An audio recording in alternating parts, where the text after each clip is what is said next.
Submit to the High Council here on World Class Bullshitters. I'm your host, Jeff Fix, and with me tonight is Mecha Random 42. Hello.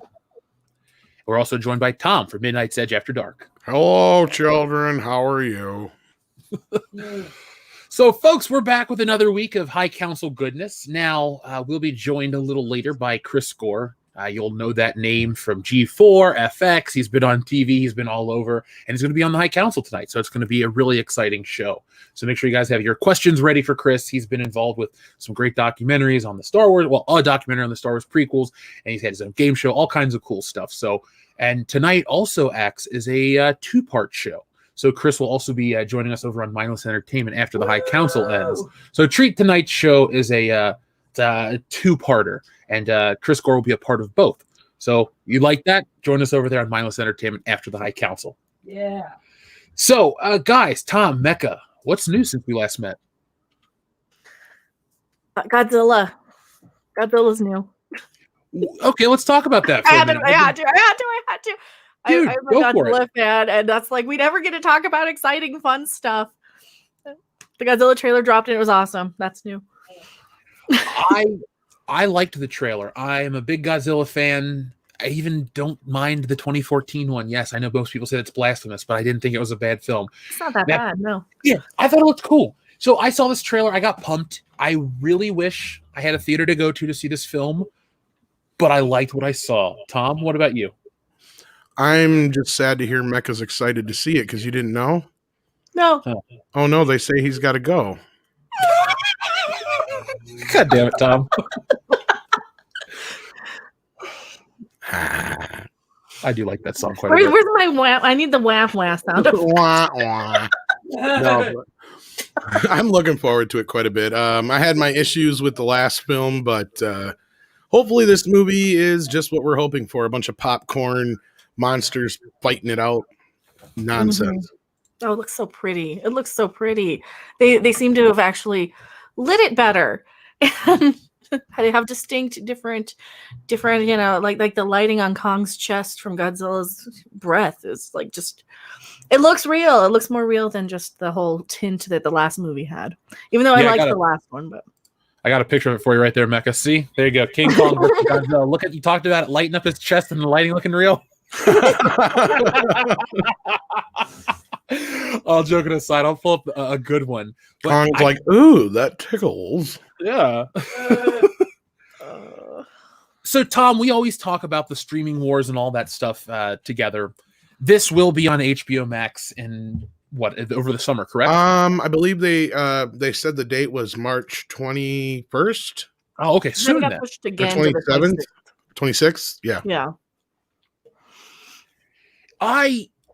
Tom, what did you think of the trailer?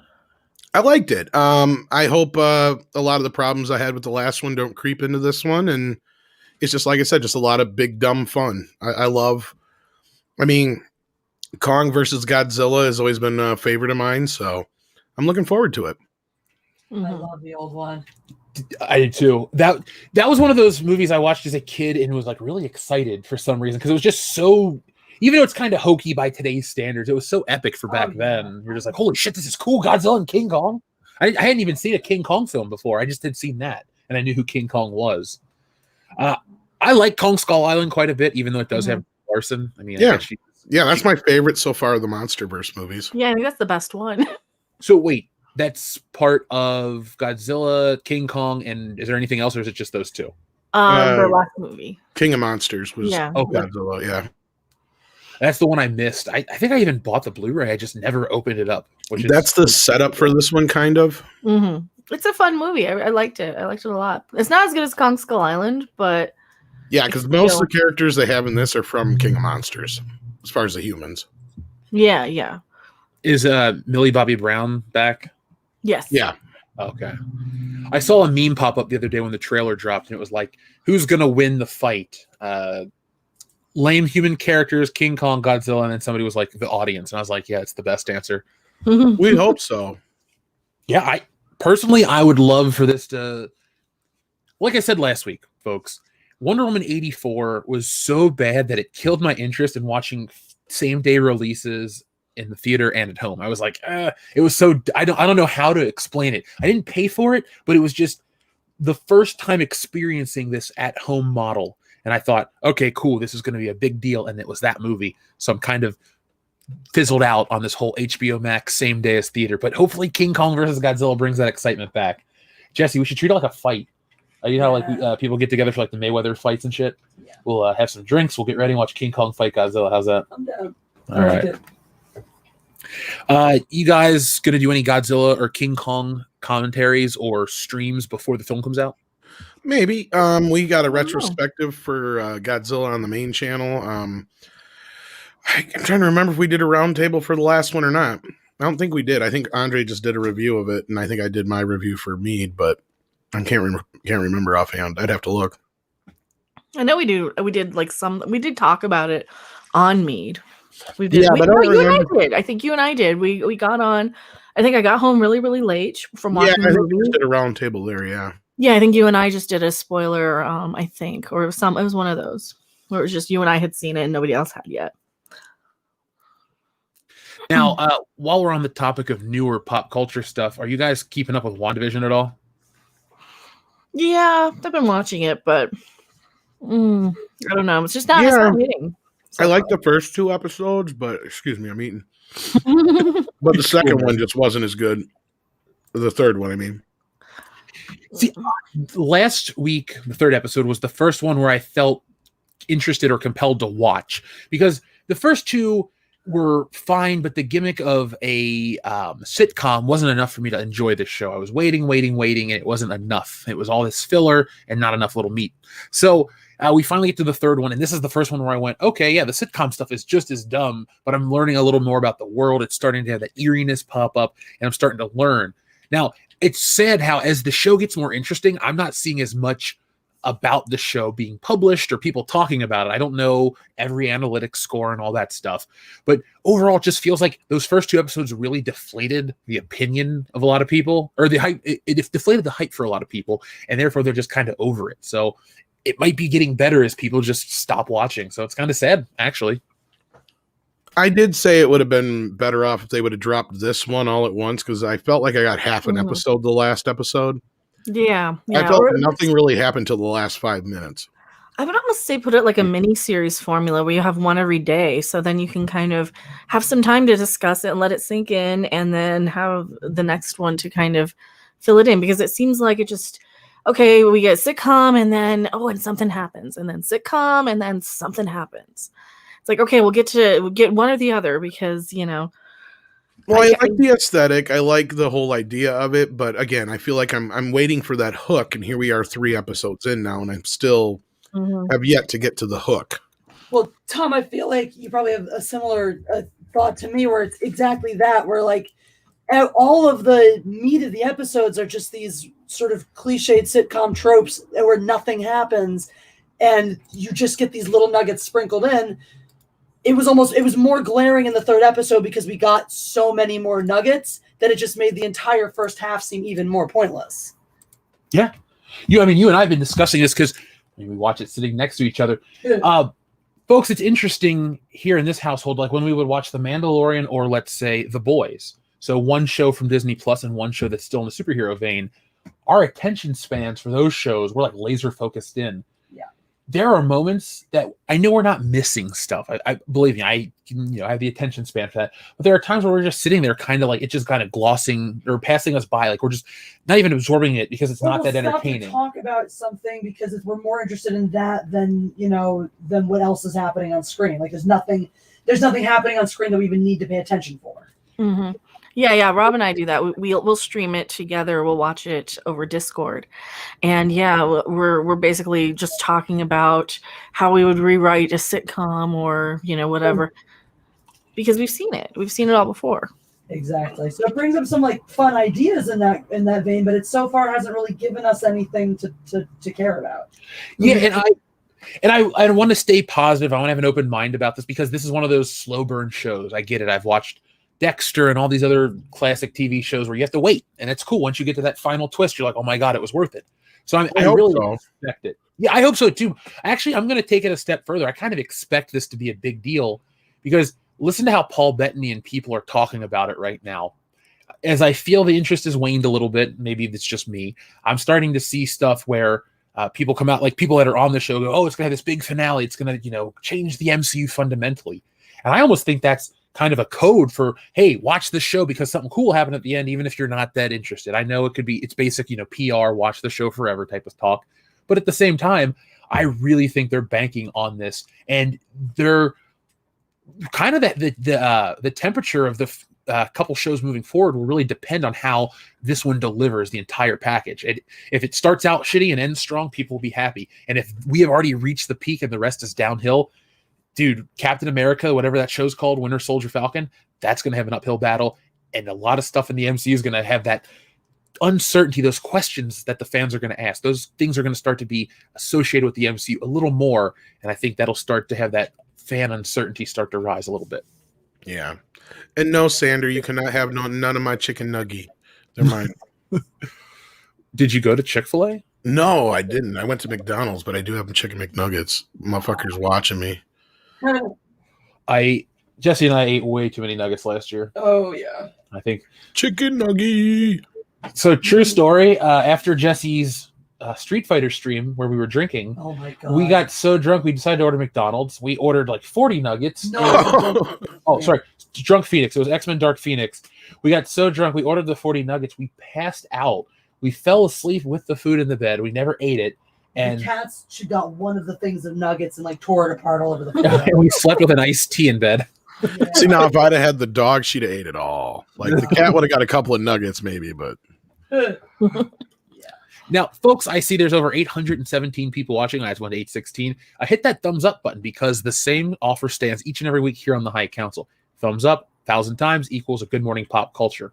Even if you're not interested, do it for a fellow member here in the community. Also, there is one this week, and I have something cool that I've been working on. A little segment on Indiana Jones, this Indiana Jones movie that never was. I found some old articles and some fun stuff. Oh, cool. This Friday. So, Tom, I'll send it to you too, so you can go and check it out yourself because you'll probably remember some of this stuff. I might, yeah, because I remember I did read the early version of Crystal Skull because that's what I said. I remember for years that was the version that Lucas kept trying to push on Spielberg, and he's like, no, I don't want to do aliens. So I know there was other scripts out there, but George kept zeroing in on the whole fucking Crystal Skull thing. I really wish they would have done Indiana Jones 4 in like 1993. I mean, if they had to do it like right after The Fugitive, Harrison Ford, even in Kingdom of the Crystal Skull, I still think he looks the part, can perform. He wasn't the problem in that fourth movie. A lot of other things were. Oh, yeah. No, I agree with you, man. It would have been amazing if George would have had the gumption to be like, look, Steven, let's do another one a couple years right after Last Crusade. And then that would have, bought him the time with the special editions, getting the prequels ready. And it may have even helped him like with some of the technology getting into the prequels. Because, think about it. That could have been some of his early CGI attempts, definitely if he would have got Spielberg to do it like somewhere between Schindler's List and Jurassic or right before or something, that would have been great.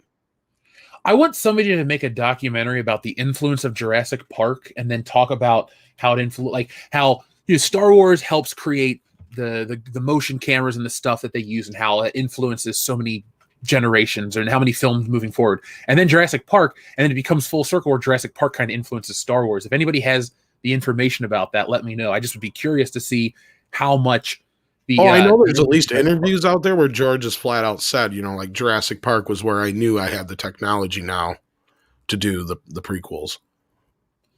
Well, I don't like Jar Jar Binks. I'm not changing my stance on any of this shit, but I've said multiple times without Jar Jar Binks, you wouldn't have Iron Man because that whole CGI model figure that we watch as a character really starts with Jar Jar. And so, yeah, it's a dumb character and it's a whatever movie, and I still stand by what I say. But that is an important.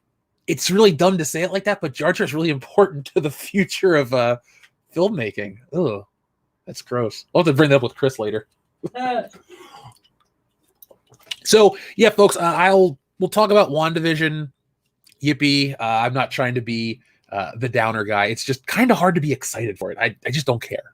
But Well, I heard something that I don't know if it's true, and I think and I think you guys might find this interesting. Somebody told me, and I thought this, I remember hearing this originally too, that this was supposed to only be 6 episodes and then they stretched it out to 9. So maybe that's why the editing is kind of off. Because like I said, this last week, it felt like we only got a half an episode. I thought I had heard something. Remember, Jeff, I said something about 6. I thought I'd heard something. When we're starting, supposed to be 6. So it does feel off. I wonder if people are going to say, well, that adds to the eeriness of the show. And I'll go, yeah, it could. But at the same time, it doesn't, weird editing doesn't necessarily make a show better.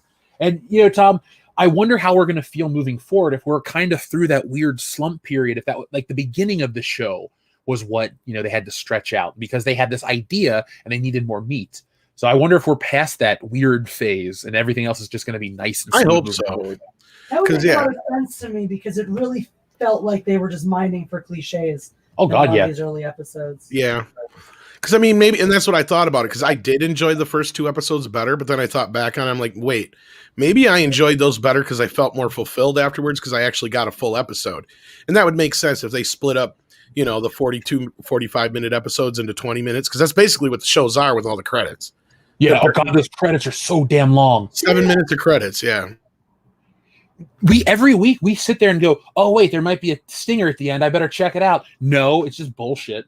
Like it's just, the localization for Germany. It's like, okay, cool. Thank you, Peter Stormare. But, I don't need you right now. They might have just done it just so they could stretch it out to 9 episodes. Like Mecca brought up, maybe they looked at it and they're like, well, let's try to, they had it originally at the 45-minute length. And they're like, well, let's try to emulate, the sitcom thing since that's what we're doing. But like, if we have like 2 episodes in each era, then I'm definitely going to be like, oh yeah, this was originally 6 episodes. You know what I'm saying? Because the first 2 episodes were in that 60 or early 60s era. These episodes were the 70s era. We're jumping into the 80s next, and so on. If every 2 episodes were in an era, then clearly it was meant to be. That's the way it was meant to be, probably.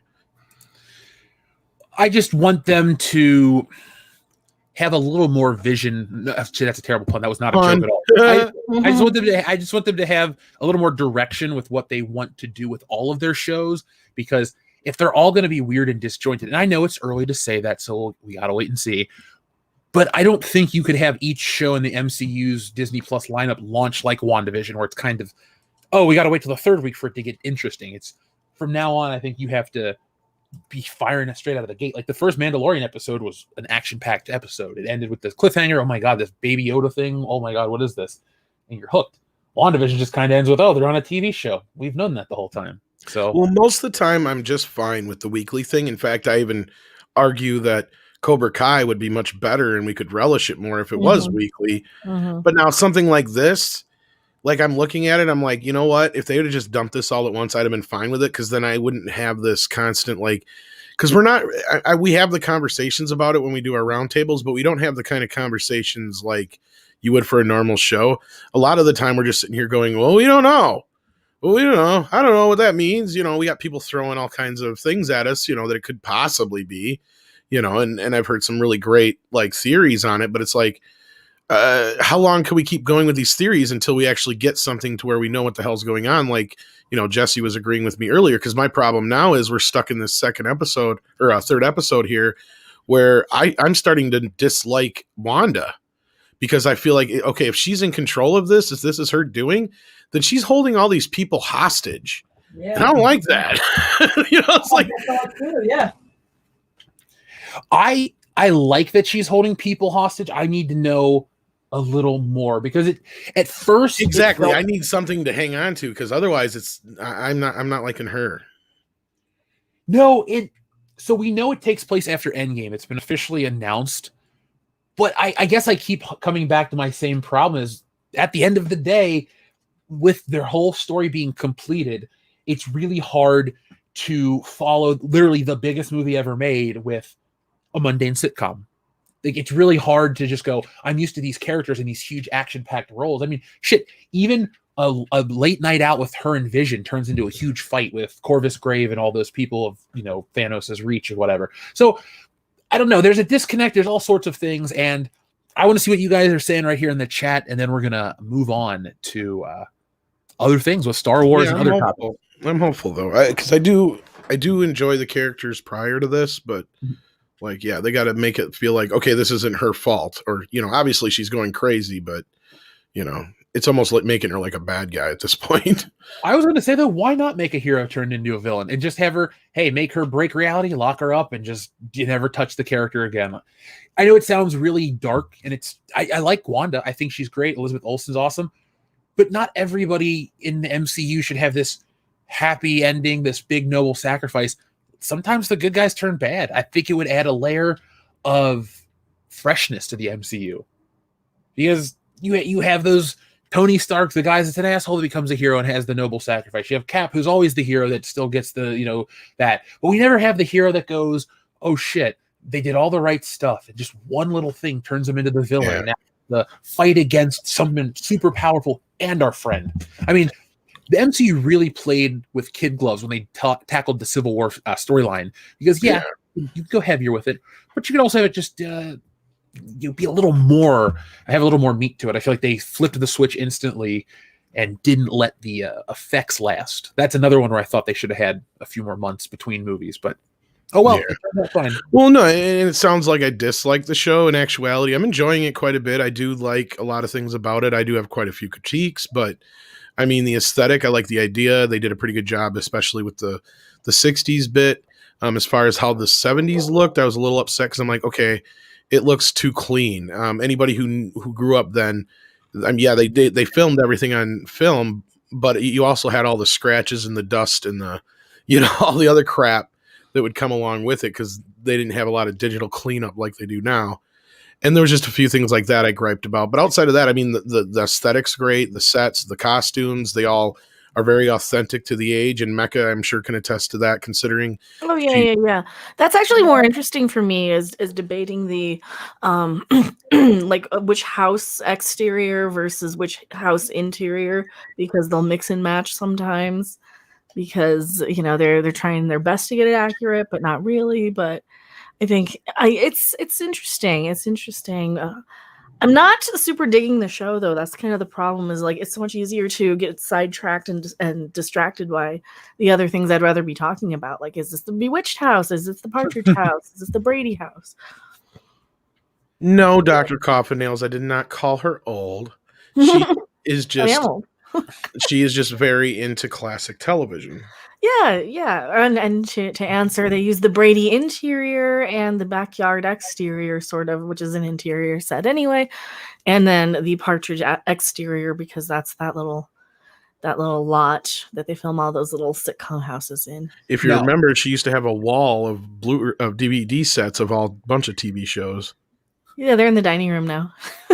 So Mecca, we live down the street from the Brady house, the real one. Oh, sweet. Yeah, when my mom came to town, we were gonna take her to go see. Didn't they just sell that? They renovated it and did a show last year. Yeah, I was gonna say something with the kids from the Brady Bunch. Yeah. Like the living cast. So most of the kids, all the kids are still alive. Pretty much right? all the kids are still alive. Yeah, I think just the parents are gone and Alice. Well, no, is Florence Henderson dead? I can't remember. She's still around, Becca? Sorry. I believe she's alive. Okay, she might. She might have just passed. Florence I was going to say I can't remember now. I'm trying to remember. Somebody in the chat will remember before we find out. But yeah, as far as I know all the kids are still with us. But yeah. Now, folks, we just were over 1,000. I was about to say, as soon as we hit that 1,000 number, we literally got somebody go, she's dead and she's alive within. Which is it? There's only. She's not Tanya Roberts. She can't. Okay, she passed away. Okay, thank you. I thought so. But I didn't want to say she did if she hadn't. But yeah, sorry, I didn't mean to interrupt you there, Jeff. But dude. Oh no, dude, you're cool.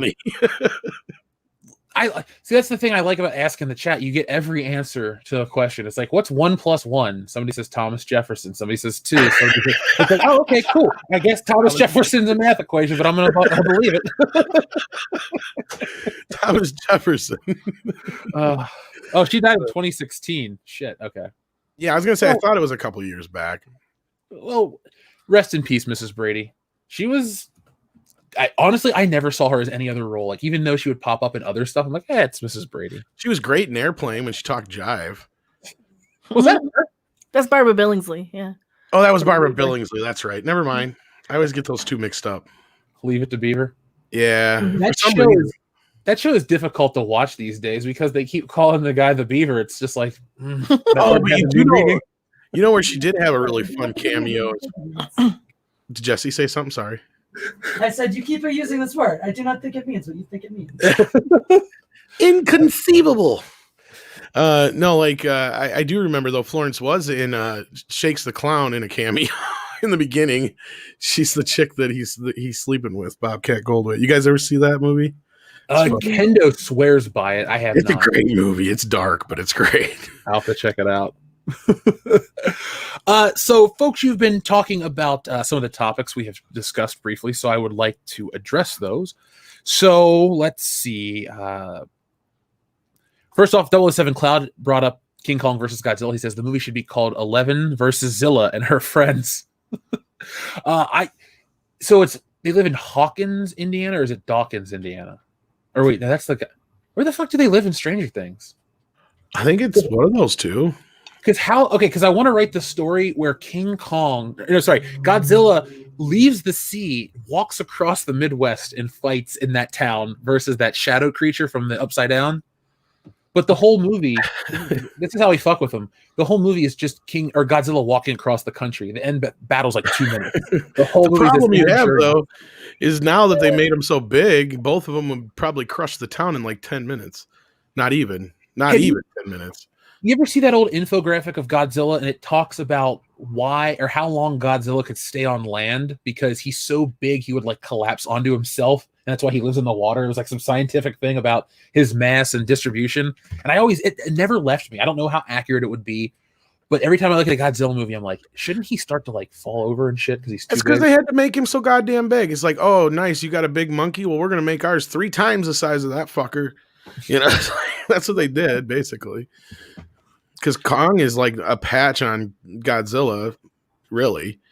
They had to make him bigger for this movie, and they did for King Kong versus Godzilla originally, too. They just never addressed it. It's just, you know, the scale in those old Godzilla movies are always so off. From one scene to the next, it's hilarious. I would love to go back in time and just walk on set while they were filming a Godzilla movie and see how out of scale I make them look. Because just really, you would be like probably as big as the costume, probably.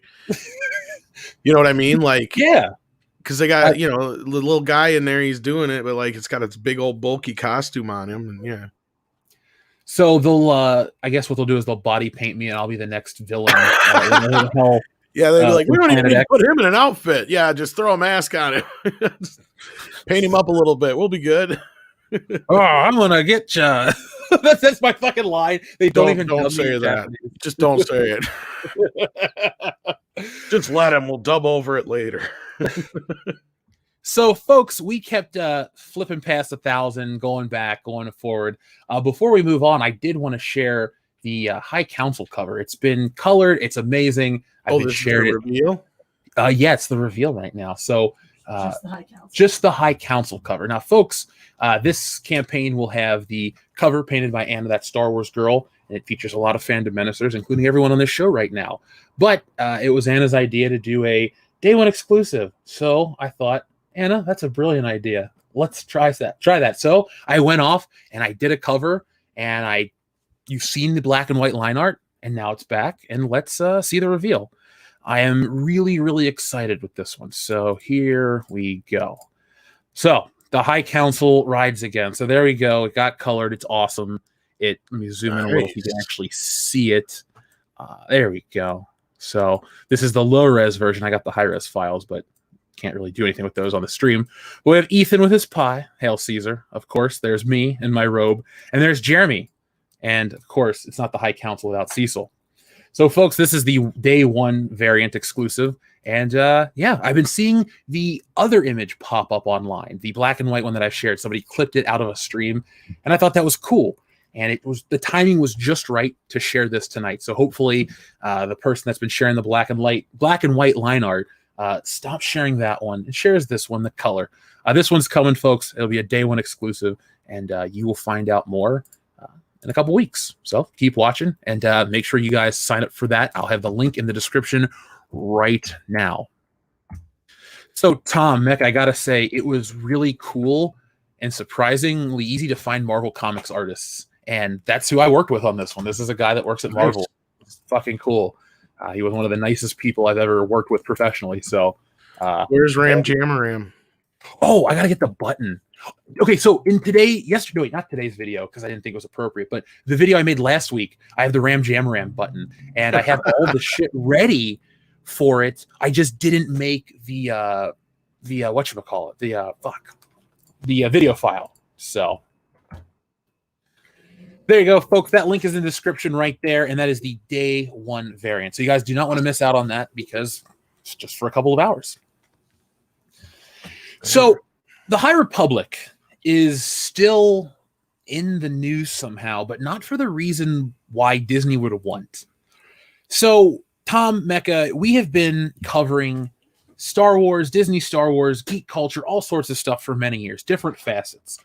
It's been ugly. It's been very ugly, but it's starting to get like really, really to the point where it's like, ooh, I don't even like hearing about this stuff anymore because you can't even go online and look up Star Wars without getting embroiled in politics and identity politics and all sorts of things. It's become ugly. You know, it's weird that I live in a space where it's like, yeah, when Chuck Wendig was saying eat a shit-covered heel or boot or whatever, it was funny. Now it's kind of scary. The ideology's changed. It's gotten really messed up. And the worst part is I don't care what these people think. That's whatever. They can live their own lives. My problem is when Disney officially steps in and stands by stuff that really hurts the audience. So, Mecca, when you heard about this High Republic issue with calling out white people and stuff, the original response, the Justina Ireland stuff from a few weeks ago, what did you take away from that? What were your thoughts? It was basically the same thing with the Kelly Sue DeConnick thing. If you don't like my politics, don't buy my books. Like, all right. Well, you don't want me as a customer? Okay, I won't buy it. That's kind of the way it's like kind of my initial first reaction, because that just tells me that I am not a valued customer. Well, and I know it was not for me anyway, because I'm not like a 12-year-old SJW girl who needs to see myself represented in comic books by making the ugliest characters possible. You know, that's the other thing. Like, I did a video on this when I was at Rob's place where I noticed something that Star Wars always likes to say, oh, you could see yourself on screen. So basically they're saying we're all ugly. You know, they're basically saying, hey, you're ugly and you look like these characters, you know, especially when they draw them really, really hideously. Yeah. Oh, Chuda. At least people don't tell you that your favorite character is based on you, Mecca. So yeah, I get Ram Jamaram. Woo! Tom? I get Jabba the Hutt, evidently. have too. So we've been called a lot of things a lot of times. Sometimes it honestly at this point just rolls off my back. I don't give a shit. Actually, I'm not involved with this one. This is my takeaway from all of this is thanks for the traffic, but it's McClunky. It's McClunky. It honestly, joke, make that joke into a reality, serious talking point for a moment. McClunky, that's what this is. This is all one big shit pile. There's never a piece of good, positive news that comes out about the High Republic. It's either, oh, it's don't buy if you don't like my politics, or, oh, it's this shit about all these people are this, or it's, we're going to break the lore and not understand it. Like every week it's something dumb. And now this week it's something dark. And so we're going to talk about some of this stuff, but I'm not going to personally read tweets or get into that because I don't want to use that language in my own everyday life. And if you guys need a little more context of what we're going to be talking about, check out the video today, check out other people's videos in the community. So Tom, when you first heard about this, we talked about this the other day, actually, over Facebook Messenger, about how crazy all of this stuff is associated with this tweet where Star Wars stood with the host of the High Republic show, Christina Ariel, who had some of her tweets, her very public tweets, come to the attention of people, Star Wars fans in general, and some people did not like it. And that's kind of where our story starts. So what was your takeaway from all of this, just in the beginning? Well, I figured I better stop hanging out with you and quite a few other people because I'm such a white racist motherfucker. I can't be hanging, and I'm a misogynist. So sorry, Mecca. You're not fit to lick my boots, I guess, according to them. No, it's just a bunch of horse shit. I mean, come the fuck. And not only that, I think the biggest elephant in the room here is that the fact that this didn't even really start trending until people started pointing out that, wait a minute, Gina Carano didn't get a tweet out from they didn't defend Star her. Wars. So it was starting to trend once Gina got brought up. And then, of course, they went back to the same old thing with that.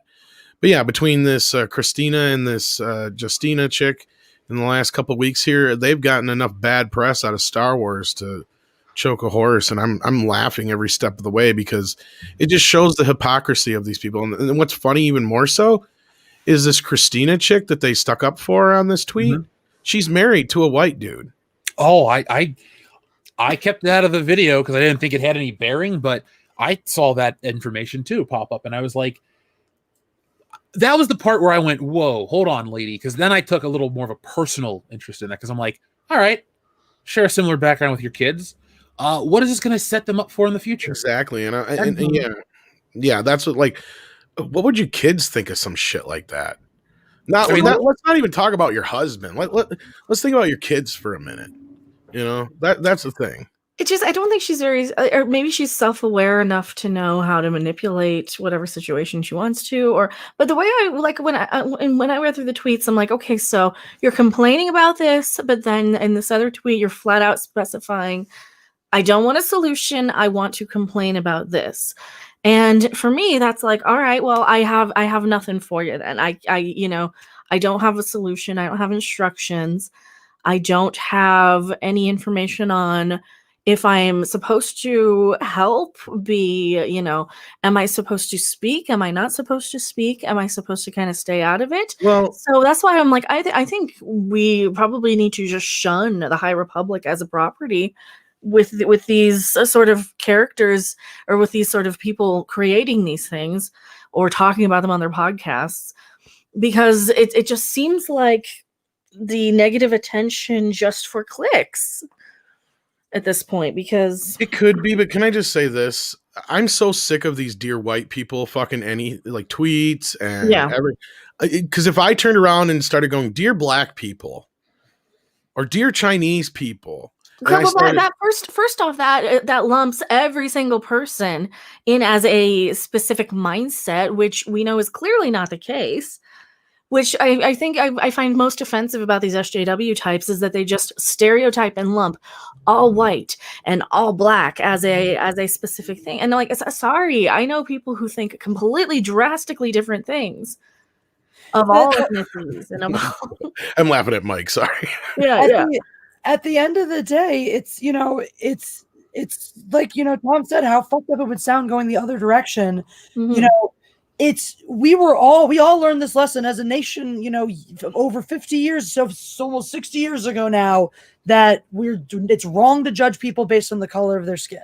When we learned that lesson from people like Martin Luther King, that did not have race attached to it. It was just, I hope we'll judge people by the content of their character, not by the color of their skin. The I Have a Dream speech did not specify not judging African Americans or not judging minorities or people of color. It just said people. He just said people. Actual people who want peace and love and unity, they believe that. That nobody should be judged based on the color of their skin. Not, oh, well, it's fine for you because you're the oppressors. Turnabout's fair play. That's not justice. That's vengeance. And as we've all seen enough movies to know that they're not the same thing. Mm-hmm. Yeah, it's not a healthy attitude to have. That's just even in Star Wars. I mean, we learned this lesson in the 80s, like, maybe don't have hate in your heart because that's a bad thing. And just this hatred and vengeance. Wrath of Khan is another one, every single movie that we've ever grown up watching, your revenge plots don't work very well because it is not a very loving emotion to have. And there's Freddie got his revenge pretty good though. Yeah. I mean, he took over that guy's body. Yeah, he totally like made him gay. Okay, so you clearly saw the documentary Never Sleep Again, where they go into that detail. Of course. I've actually talked to the director, dude. I just haven't released the interview yet. It's been so long. Sorry. Well, when you do release it, let me know, because I met Robert Russler once. That was a fun... Oh, yeah? He's on my Facebook. I can't wait till Chris gets here, Tom, for you two to compare notes on like all your You guys, I feel like you guys have a lot of crossover and a lot of things in common. Maybe. That's why we're getting all the bullshit with the High Republic out of the way, so we can have. You the fun stuff next. It's like, all right, we all know how we feel about this. Well, because I know Mecca had brought up about just wanting to do fun content, and I'm with you. Like, I want to have fun. I also would like Star Wars to take its foot out of this kind of I'd like to take it. Star Wars should take its own head out of its ass and realize what it's doing, because I can't change. I don't want to change Christina Ariel. None of my messages go directly to her because I don't care. She can live her life and be happy and do her own thing. I ain't watching her show. I ain't invested in her. I ain't involved at all. But I am involved in Star Wars, the real Star Wars. And I get mad when they keep backing these plays that tear apart the audience. I don't understand why they feel emboldened to not only hire, but promote and publicly endorse the people that want to say this shit. Because, spoiler alert, Disney, you have the information to know that what your audience demographic is. That's what Disney is known for. They have all the information, everything is covered. Every little contingency plan is covered. They know everything about their audience, except how to give them what they actually want. What they're doing is they're telling people what they want based on color. They're telling people what they want based on demographic, where you're from, what you look like, orientation, but they don't actually wait and listen, or they don't look at what characters organically popular. Oh, we need to make Leox Gassy, blah, blah, blah, blah, blah, to represent this. But he's lame. If you're going to make a gay character, why do they got to be lame? Why does the whatever brown guy be Bram Jamaram? Right? Why does he be lame? Why not make it? I mean, the thing is, we've had cool characters of color for forever. Antonio Banderas is one of the coolest motherfuckers out there. That's Zorro right there. Right? Denzel Washington, Jamie Foxx. These people are badass as all get out. And they have been, and nobody needed to tell them, "Oh, you have to be our black action hero now. You have to be our Hispanic hot guy now." Jaleel White. Exactly. Did you just say Jaleel White? That to be a joke, but yeah. I was just saying, like, Steve Urkel is definitely not, He's a hero.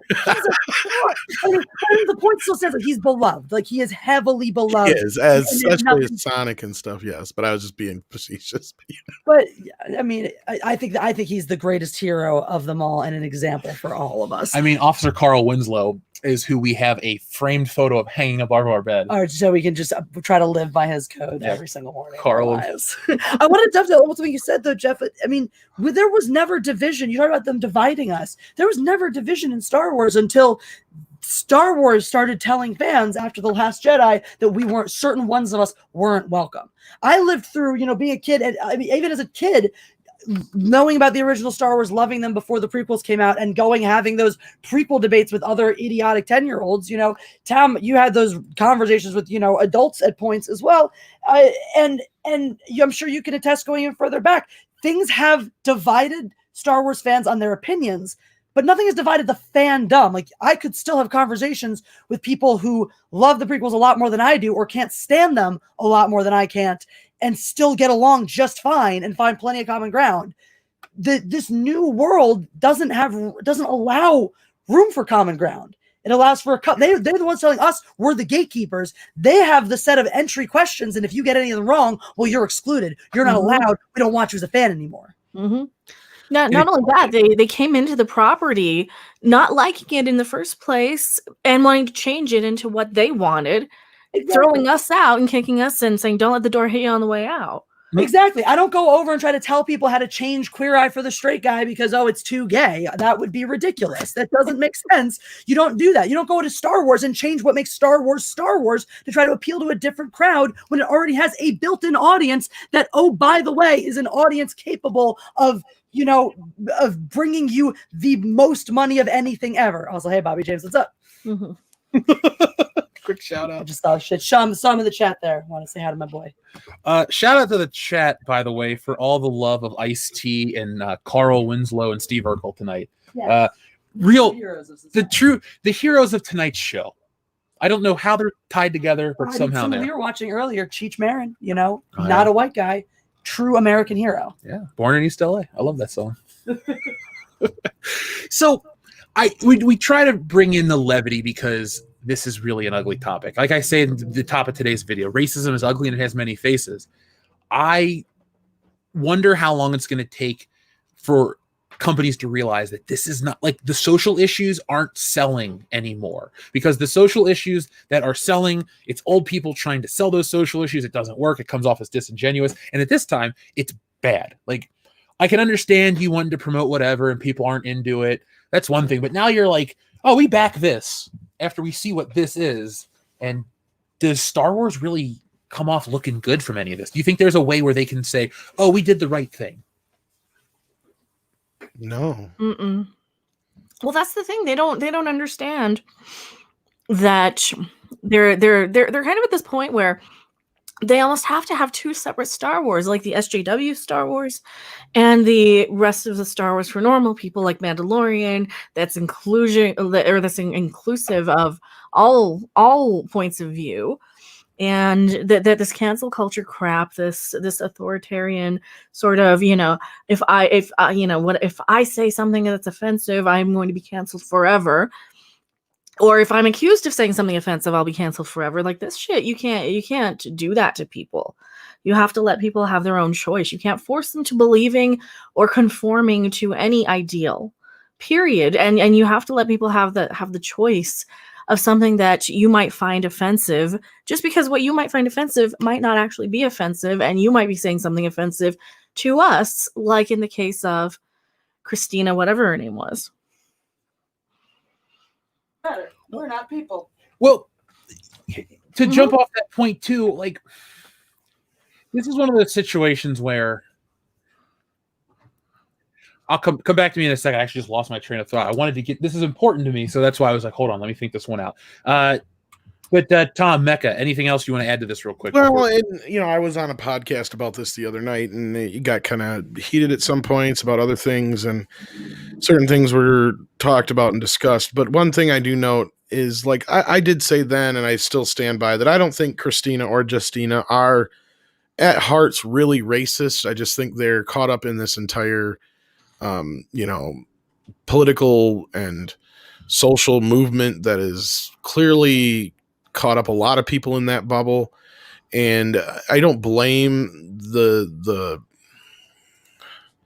I don't blame Disney so much for doing what they did, but I do in a sense that they haven't done it for Gina.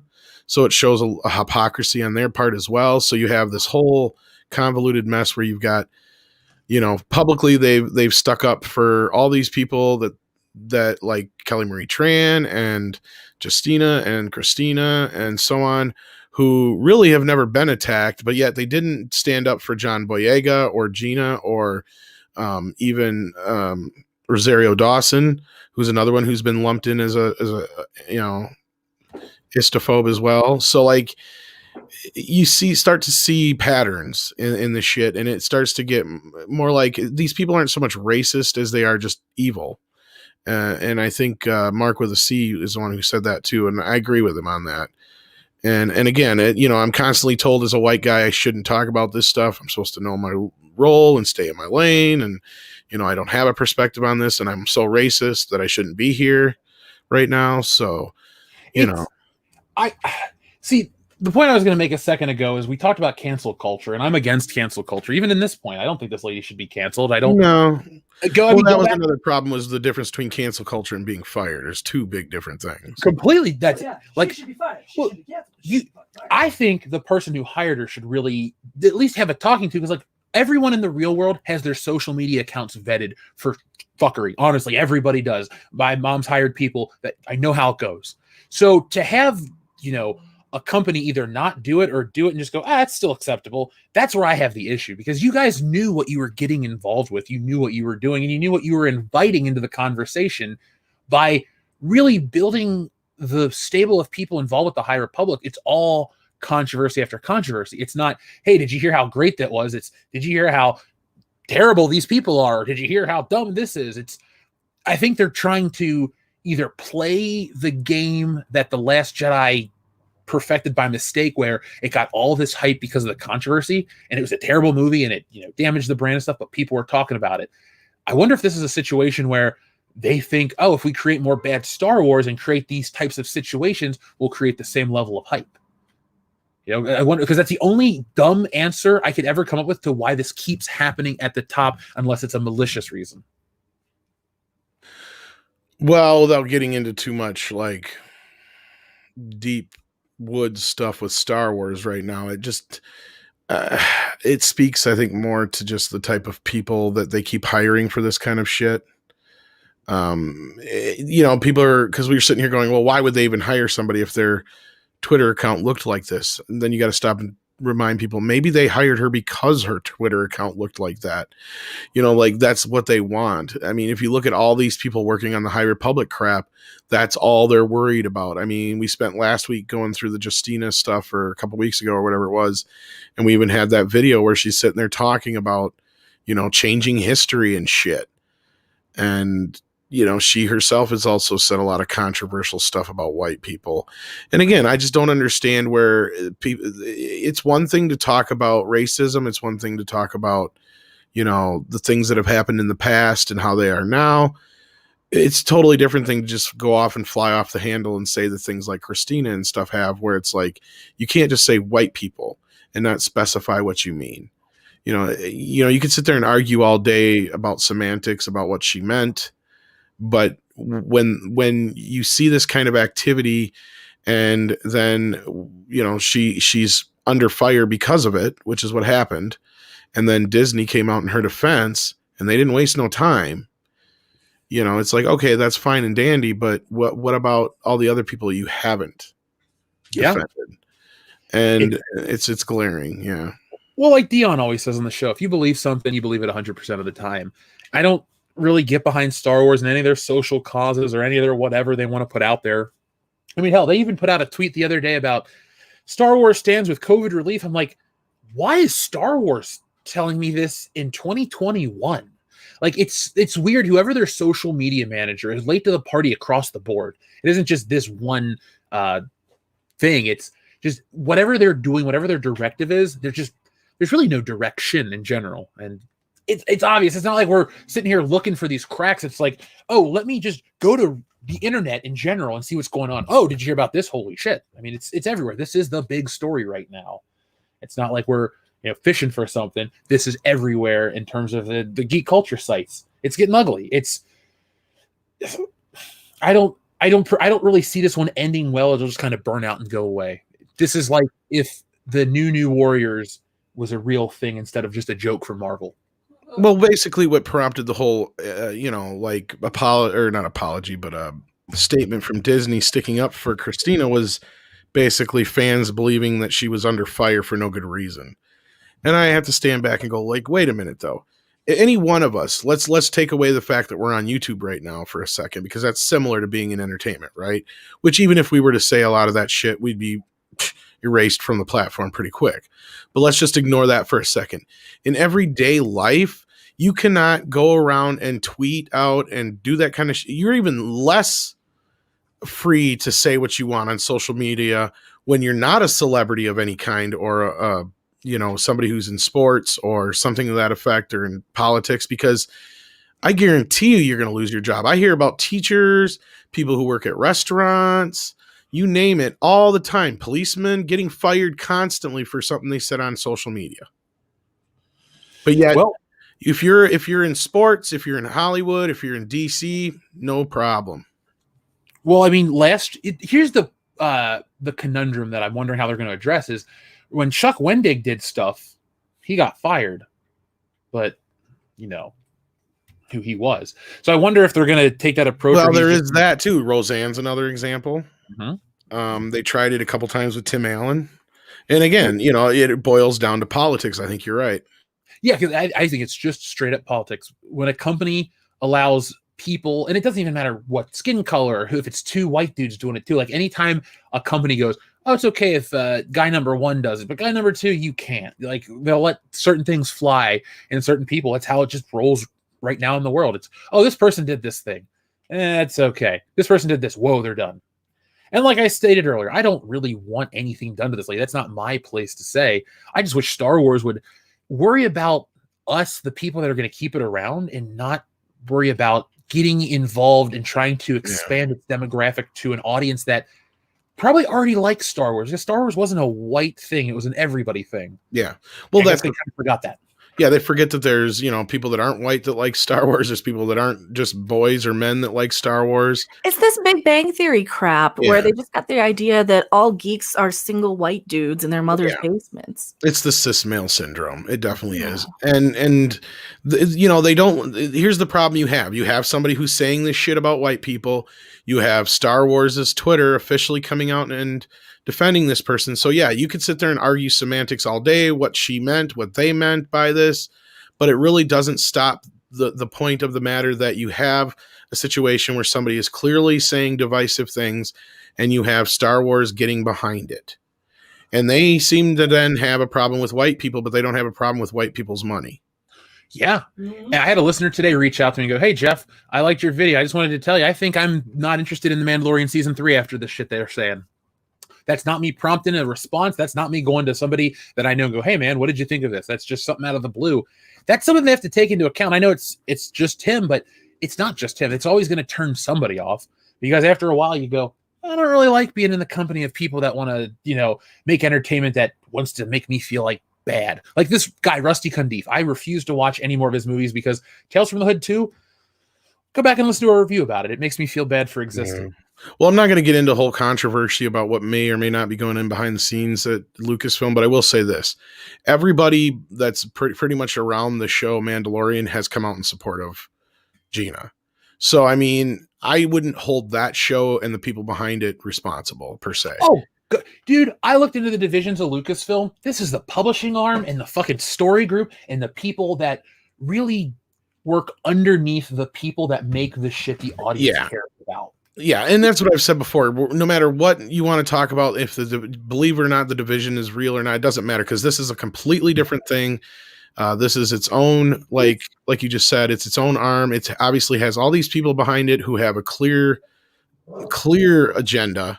Unlike even more shocking is exactly what you're saying is how much lesser of a division of Lucasfilm this is than something like The Mandalorian, their flagship properties, where their mom on Gina Carano having the most hateful shit thrown at her all over the place. But one of their nobody authors that nobody knows about, that nobody cares about, in a division of their company that means nothing and makes them no money in the greater scheme. And as soon as they catch a whiff, they want to go to bat for this chick.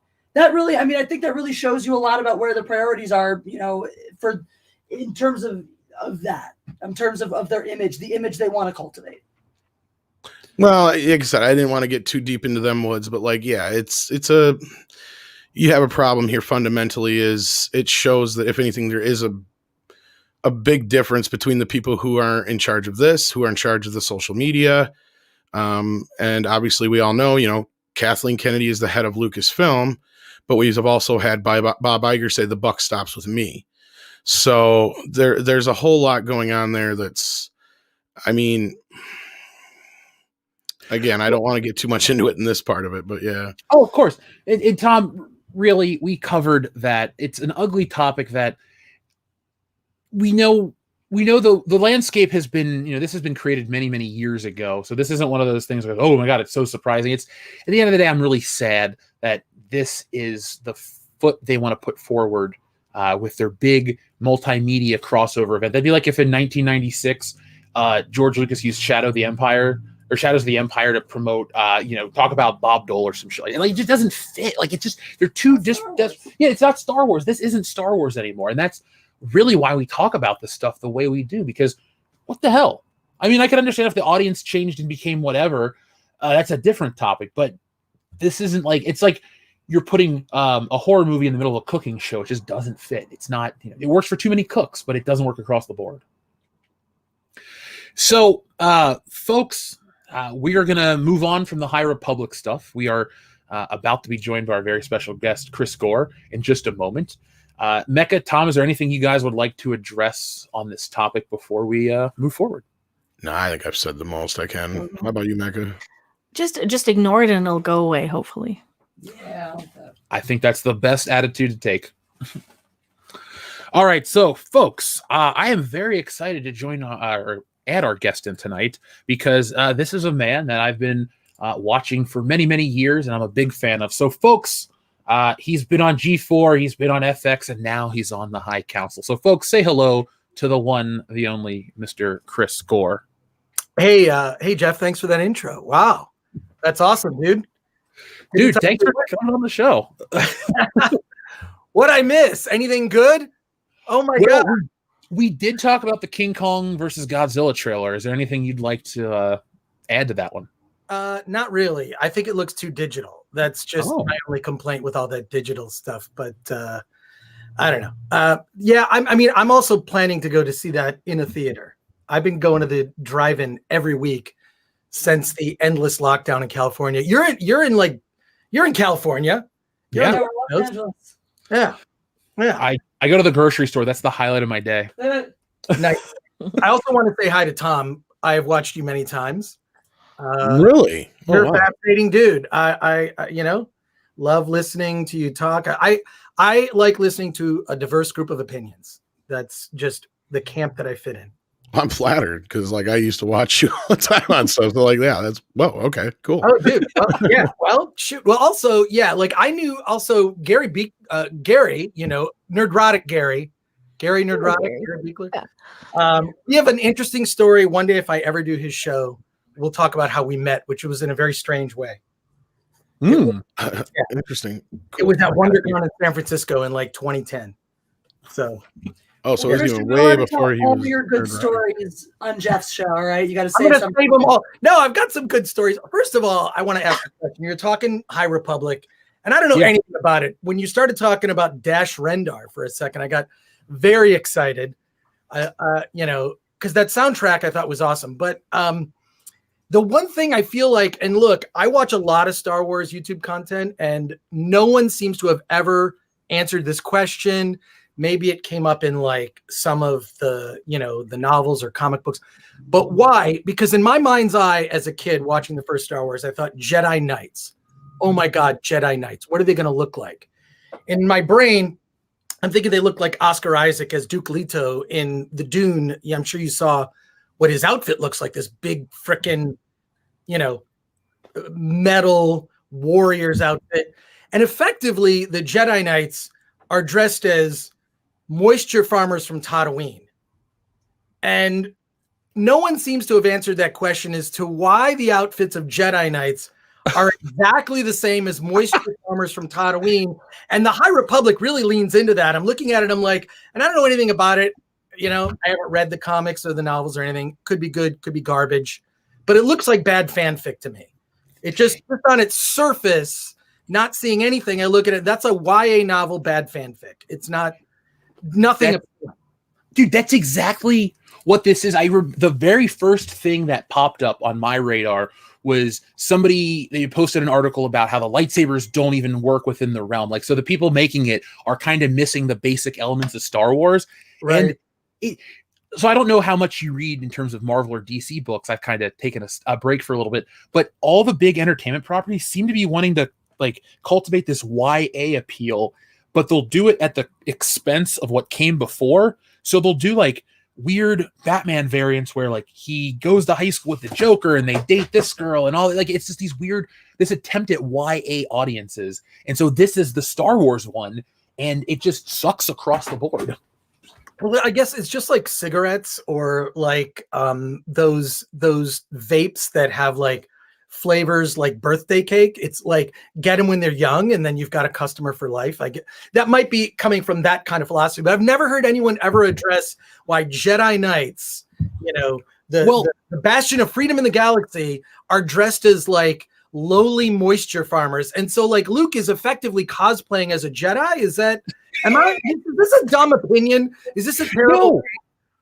Dude, Jesse and I had this discussion about Luke Skywalker when he appeared on The Mandalorian. I said, why did he go revert to his Return of the Jedi look? Why did the Jedi dress a certain way? I discuss this all the time because I understand that the High Republic is pre-episode 1, so I understand why they would stick with that aesthetic. But I get what you're asking about that one. I always thought it was a lazy thing because Obi-Wan dressed a certain way. So they go, well, if Obi-Wan dresses this way and Anakin dresses this way, then they all got to dress this way. I just think it's one of those lazy things where it's oh, this is how it's always been. And they just kind of followed suit. And as a kid, that's why I don't think I liked episode 1 as much, because you had people in robes with ponytails, and I'm used to Han Solo shooting people and running through the detention center and all that stuff of the Death Star. So yeah, it's weird. I mean, it's kind of funny. I guess just Lucas must have done that as a lazy kind of thing of like, well, they'll recognize him because that's what Obi-Wan effectively wore. So he wasn't exactly like, going incognito when he went to Tatooine. I mean, that's the only thing I'm super excited about is that Obi-Wan series. I think it could kind of fill in the gaps that the prequels kind of glossed over, and why Obi-Wan Kenobi never actually left Tatooine. Why did he not leave? So I have some theories about that, which would end up being some really bad fanfic if I ever expressed it out loud. But dude, no, I appreciate you having me on the show. I like talking about all these issues and whatnot. And, you were talking about gay characters in Star Wars. Isn't C-3PO pretty much the first gay character? Oh yeah. Everyone, I mean, he's very, I don't know. Because Lucas is, and I'm sure you've read this book, Tom, the Secret History of Star Wars. Yeah. Best book. In fact, don't read the book. For everyone watching this video, do not read that book. Get the audio book. It's like 40 hours. And the guy who reads the book does imitations of everyone, including like Irvin Kershner and Lucas and Harrison Ford and Mark Hamill. And it's such a good book. What's this book again called? Again? The Secret History of Star Wars. It's the best book I've ever read about Star. I thought I knew there's something in that book. I did an interview with Gary Kurtz years ago when the special editions came out, and they're excerpts from my interview in the book. So that was the only reason I knew about it. But Jesse, thank you for tracking me down. We met on what was the show that we met on, Jesse? It was Andy's. It was Nerd Wars. That's right, Nerd Wars. Yeah. Andy. Which was weirdly prophetic, by the way. We're going to bring all that stuff up on my show. We're going to have a lot of fun with you. So I hope you're ready for it. Yeah. You don't want to pour yourself a drink or something before my show. Oh, I've already got one. But perfect. He's in good company then. I know I mentioned fanfic earlier. Maybe we'll get into this, but I actually, talking about cancel culture, I had a panel at WonderCon that was canceled. All over was being attacked and piled on by people on social media, none of which were attending WonderCon. And all it was a panel where we took fanfic and had comedians and actors read it out loud to the delight of the audience. It was hysterical. And I did that panel for years, and now I no longer do it because it was shut down by effectively like 11-year-old girls, I think, from Tumblr that discovered the description of the panel and were offended by it. And it got so much publicity. It actually was in the Hollywood Reporter and Variety about the panel being canceled at the time. This was like 2015, I believe. Wow. So you were getting canceled before it was cool. I have been canceled many times, or they've attempted to, but the thing is this, I don't give a shit. Like, I don't care. And my life doesn't revolve around social media. And my website and what I do is all about independent film, which is completely separate from all this stuff. And like, I get like a lot of the movies that I talk about, like, deal with social justice and whatnot, but they're documentaries and these are small indie films. But it's amazing to me that these themes have bubbled into larger, more mainstream stuff, because it's just not mainstream. It's not mainstream, content. I don't think it has that broad appeal, but it's perfect for an audience, say at Sundance, right? Which are a lot of movies that I cover on my website and my YouTube channel, the least successful YouTube channel on this live stream currently. Oh, well, folks, let's help Chris change that. Okay. All right. But I mean, so I take a very different, I mostly interview independent filmmakers, talk about a lot of documentaries and filmmakers that make movies for like, $500. So that's my obsession, is finding these small little gems. But the coolest thing, Chris, is you have been involved with entertainment for a long time, and you've seen the trends come and go. You've seen these things change and evolve. And that's where I think, that's why I'm super excited to talk to you. Yes, I watched you on TV. Yes, it's really exciting to get that. It's really cool to see the guy on TV on your own show. It's awesome. But because I've watched you for so long and know, where you've been, it's really exciting to hear your perspective tonight this way, because you've been involved with this documentary about the Star Wars prequels, which I'm sure we'll talk about. And you've seen and you know things, and it's really cool to have you on tonight's show. So, folks, if you're wondering who Chris Gore is, just Google him. He's all over. Well, thank you. I mean, most people know me from G4, but Film Threat was like this fanzine I started in the 80s when I was in high school that evolved into like a national magazine that is a website and a YouTube channel, podcast, whatever. But there's actually a documentary being made about Film Threat. If you look up, it's about the rise and fall of the magazine in the 90s. And the title of the doc is Film Threat Sucks. And if you just look up Film Threat Sucks trailer, there's a teaser for it. And it's all this weird VHS footage from the 90s. But yeah, you're right. I have seen those weird trends where like certain things were popular and not. And, people complain, the stuff that people complain about in movies. I'm like, I mean, that's like, it's first of all, it's not new. It's mostly Hollywood, but Hollywood, my opinion of Hollywood is they care about one color, which is green. So that's the color that Hollywood mostly cares about. And I happen to feel that a lot of the leaning into or placating of certain groups is really just pandering. And it's really, it's upsetting. I think that I just think it's being very disingenuous, especially all the people that I've known in Hollywood, which is a cesspool. And I've made a few films. But also like, I'm the guy that's like, I'm kind of like Boba Fett. Like I always do my own thing, right? A movie or a book project or whatever. So I've always got my own thing going on. Tom, that's what I admire about you. You don't give a fuck what you're just doing your own thing, right? Like you're just going to, I'm going to feel like I'm just going to make it. No one's going to hire me. I'll do it myself.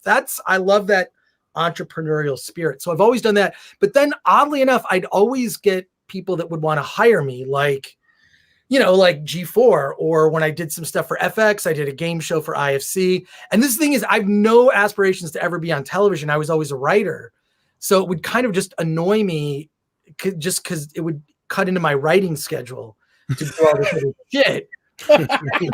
That was my secret to being cast, is because I never cared if I got the job. So when I came in, I didn't give a fuck. And so it's just like, yeah, hire me, not whatever. I mean, when I wrote my first book, I was a stay-at-home dad at the time. My kids were really little. And so I just stayed at home. And I'm like, this is really going to interrupt my schedule to be on this TV show, which was the X show on FX. So, but whatever, man. Like, I'm really happy to be here because I watch a lot of different YouTubers. YouTube is, as the mainstream media has just become garbage and just impossible to watch. I enjoyed various diverse voices all over the spectrum. Well, thanks to their shitty algorithm, I didn't even know you had a channel on YouTube. So yeah, Jeff's gonna have to share that with me so I can check it out. Well, the link in my description, Jeff.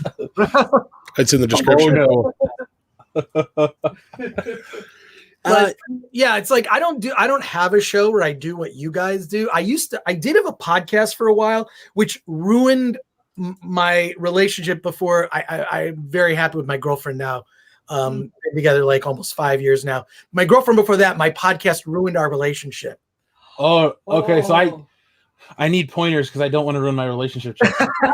Don't get too personal on your podcast. I did this podcast called Pod Crash, where every episode I was a guest on a different show, and I would just play the other person's show. Because the premise was I was too lazy to do my own podcast. Oh my God, I love it. So, oh my God, it was like Cecil. I don't know if it's still, you can find it, but it was called Pod Crash. And I did like 100 episodes and then I cut that off. But yeah, also Robert Meyer Burnett. I know, Tom, you know Robert. Rob Burnett and I have been friends. We've been friends since the 90s. I started this magazine called Sci-Fi Universe, and he was a writer, and that's how we met. At Sci-Fi Universe magazine. I started that magazine with Mark A. Altman. I listened to that guy on a podcast, the Movies Never Made or Unmade Movies or whatever. I wrote a book. I wrote a book called The 50 Greatest Movies Never Made because my obsession was collecting old screenplays for never made movies, like, Napoleon by Kubrick. There was a Silver Surfer movie that was going to be made in the 90s. There was like a lot of shit, and I would just collect that stuff. Ronnie Rocket by David Lynch. So you can find it. You can find it used for like $1 on Amazon. The 50 greatest movies never made. The worst part is like 3 or 4 of those movies have actually gotten made. That's so crazy. So, and That's cool. I included some stuff in there that I would just like personal, which was that comic book. God, why am I spacing on the writer? Tom, you would know. Good Girls. You know that comic, Good Girls? No, Alan Moore didn't write that one. Comic from the 90s. I'm such a pop culture and media junkie that like I'm all over the map with like comic books and weird underground films and like whatnot. Carol Layton. Carol Lay, yeah. Carol Lay. Is it Carol Lay or Carol Layton? Yeah, Carol Lay. She did this comic, Good Girls, and she sent me the screenplay. Oh, okay, I know what it is. Written, now, I yeah. thought, and at the time I knew Tracy Lords. I said, you got to get Tracy Lords to just agree to be in this. She'd be perfect. So, anyways, I'm sorry I'm rambling. This is the worst interview ever in the sense that I'm not giving you a chance to talk. So my apologies, Jeff. No, dude. no, man. That's what the show is. We just hang out and chit chat about stuff. Yeah. Awesome. Look, we're excited to have you on. Jesse and I were actually watching your game show this morning. Oh, yeah. What the Ultimate Film Fanatic? Yeah, we were watching the finale. Jeff, you gave it away. That's what I was gonna. Oh, that's good. Well, it's fun. The worst part was I had to actually go to game show camp to do that show, and they sit you down with lawyers because of the quiz show stuff that happened in the 50s when they were rigging game shows. I had to go to like this serious game show camp to learn about all the legal ins and outs, things I can and can't do. The main rule was I couldn't talk to any of the people while they were in contention, right?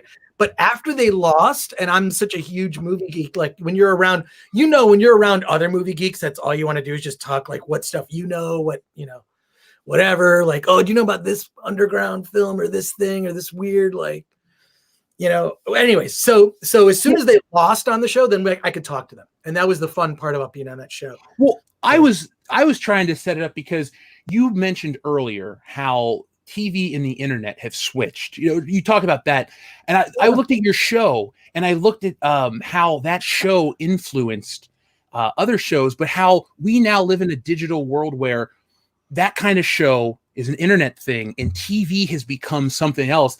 And you were one of those guys that, like, that's what was exciting about this is it's like you were doing what we were doing before there was a digital platform for it online. It was, the TV and the stuff like that. And that was always the super exciting stuff that I wanted to ask you about because, the chat right now has been blown up about G4. I remember you from G4. That's what I was. I know I'm sitting here. I know a few things of what they're going to do about the network. But So I really can't. I'm not supposed to talk about it. So. Oh, well. But I know it's definitely supposed to launch sometime this year. So I bet a lot of people could just guess of what's going to happen. I will say this. I have no idea to what degree, if any, I'll be involved. Just that I know that they hit me up about doing a couple things for it. Because right now I'm actually making a documentary about G4. And what's weird is a lot of what you were talking about ties a little bit into the doc. Like where did things turn that here we were watching this show in 2005, right? And all we did was sit and celebrate. Oh man, the new iPhone, this cool video game, this, movie, whatever, that's when the Chris Nolan 2005 Batman Begins, right? Like the cool shit. And all we did was celebrate it. We might disagree about it, but we would celebrate it, right? And then suddenly fandom became really divided.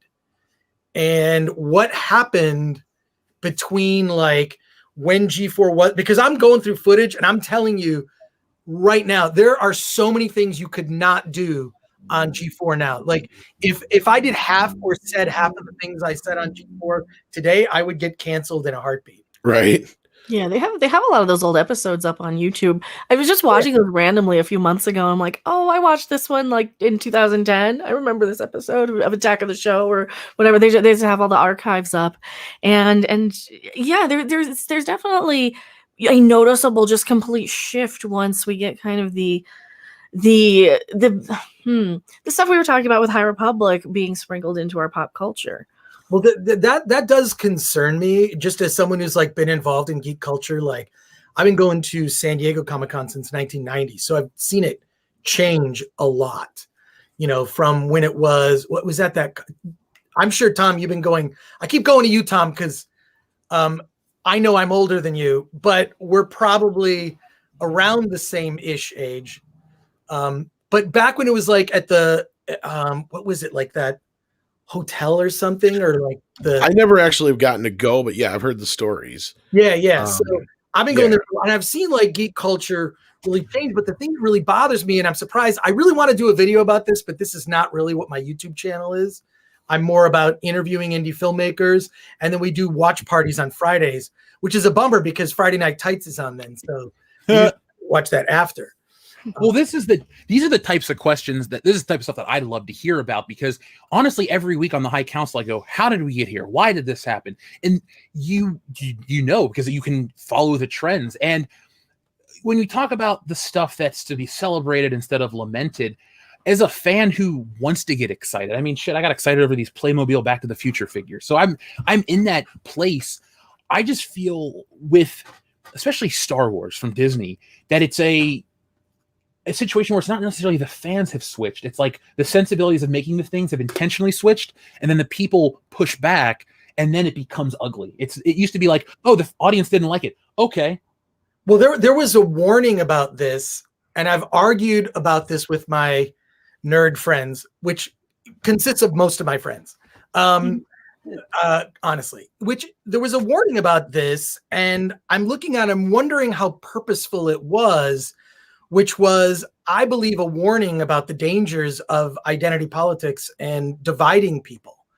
And that is the story of Flash Gordon, where Flash Gordon is about all these kingdoms of Mongo that are constantly warring amongst each other, right? They're fighting, right?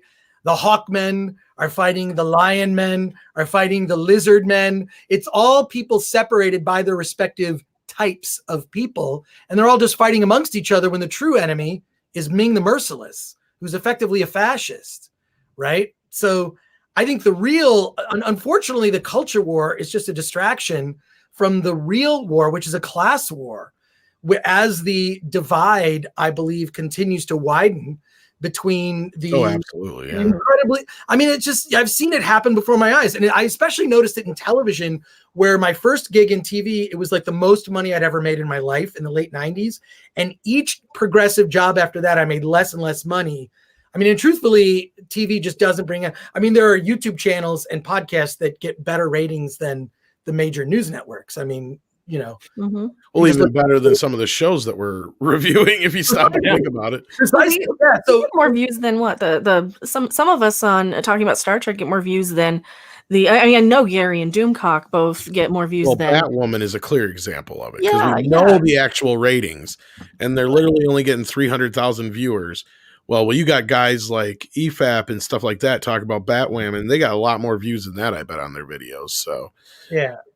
But the Flash Gordon thing, and I went and I rewatched the Sam Jones one, because I just always loved, I mean, I don't know. I like that. I like Flash Gordon. I used to watch the old Serial when I was a kid with Buster Crabbe. And I just realized that, like, oh, wow, maybe was that a warning about, don't be divided by these trivial differences between us, So I feel like somehow that's come into the conversation. I'm thinking this was, at least my experience of being around nerds, was never, ever part of the conversation.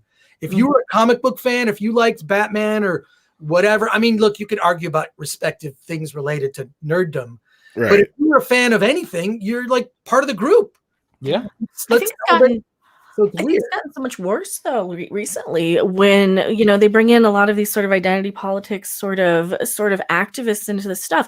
I have gotten quizzed, grilled, questioned, interrogated about my trivia knowledge on every single thing, and it used to never be that way. It used to be, I could be more casual at like a Star Wars, and a little bit more hardcore at Babylon 5 or Star Trek, and it was never well, you're not a true fan if this.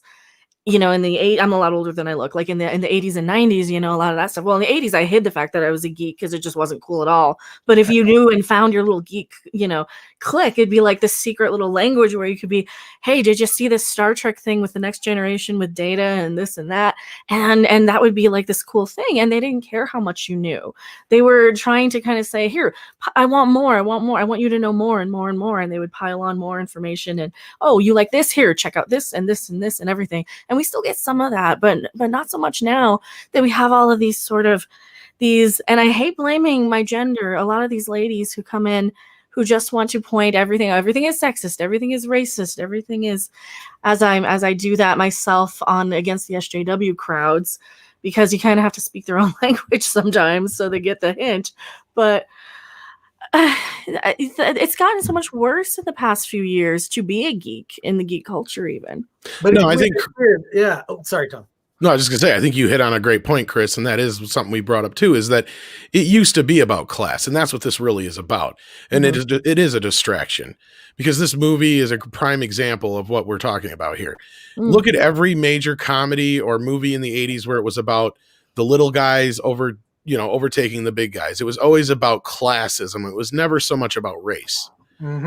Rebels versus the Empire. Exactly. Rebels versus the Empire, Revenge of the Nerds. Look at Trading Places. All these, and Trading Places is a prime example because it actually sits there and it poises the question, is it the have and the have-nots, or is it, race? And the movie goes, so far as to show that, as soon as they put Eddie Murphy in this situation, he's a natural. So obviously it has nothing to do with race. And everything to do with, status and where you're at and your ability to have the access to an education and whatnot like that. It's all about class wars and not race wars, really. Well, even Batwoman in this most recent episode, I just did my review on this. They flat out get their identity politics message wrong, because they have Batwoman say that Alice got away because of the color of her skin. And the black lesbian detective, rent-a-cop lady who was Kate's, the other Batwoman's ex-girlfriend. Yeah, so this is diversity times a million in this show. Even she can't believe that she hears that coming out of Batwoman's mouth. She's like, "What do you think it was about?" It's because it's his daughter. That's why they keep letting her go. And it's just this. They can't even get their own messages right in their stories because they disprove them, because it's a bunch of BS. I mean, they're planting and implanting all this divisionary crap where it isn't on a lot of these things. It's weird. You mentioned more women in geek culture, which I think is a really good thing. Having gone to Comic-Con as long as I have, I will say this. If you saw a girl at Comic-Con in San Diego, it was like a Bigfoot sighting. It was like, oh my God, there's a girl.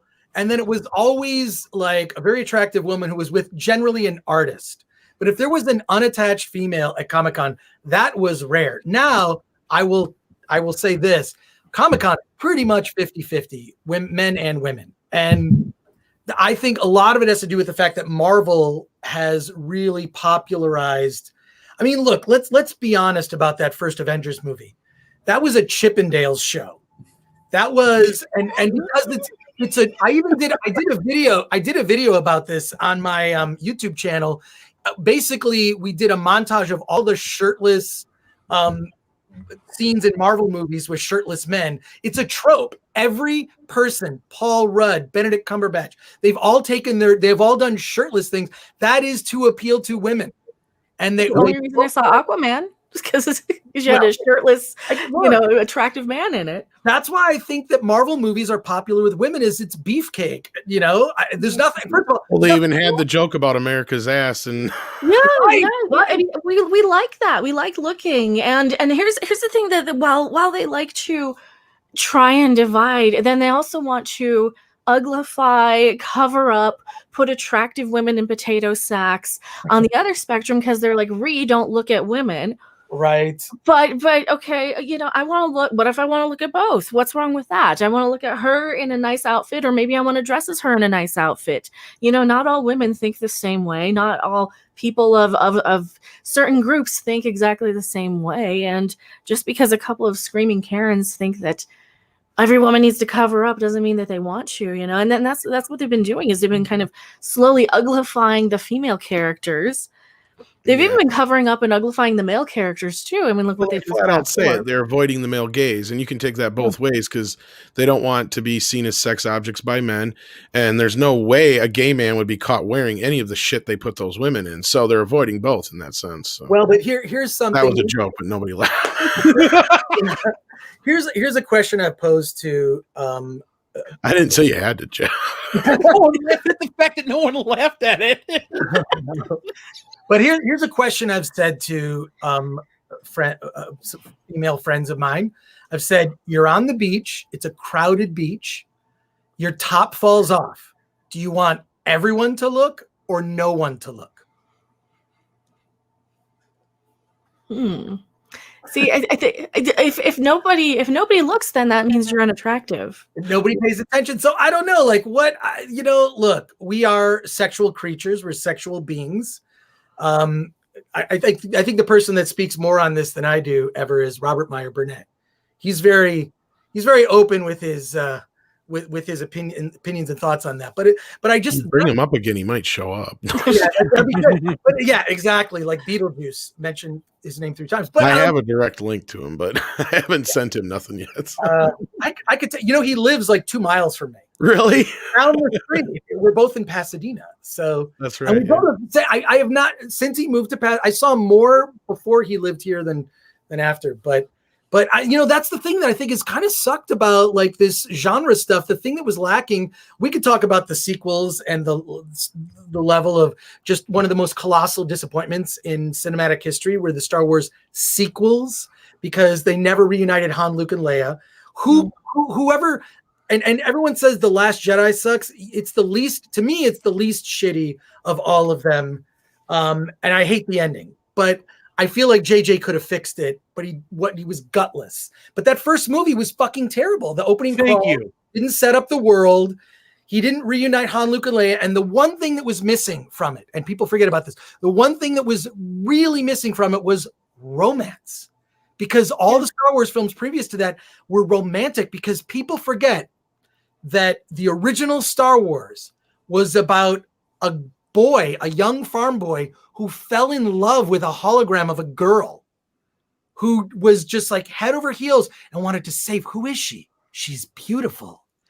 And risks everything to save the princess. He was hot for what turned out to be his sister, which is kind of a lame. Don't go look at your sister. Yeah, exactly.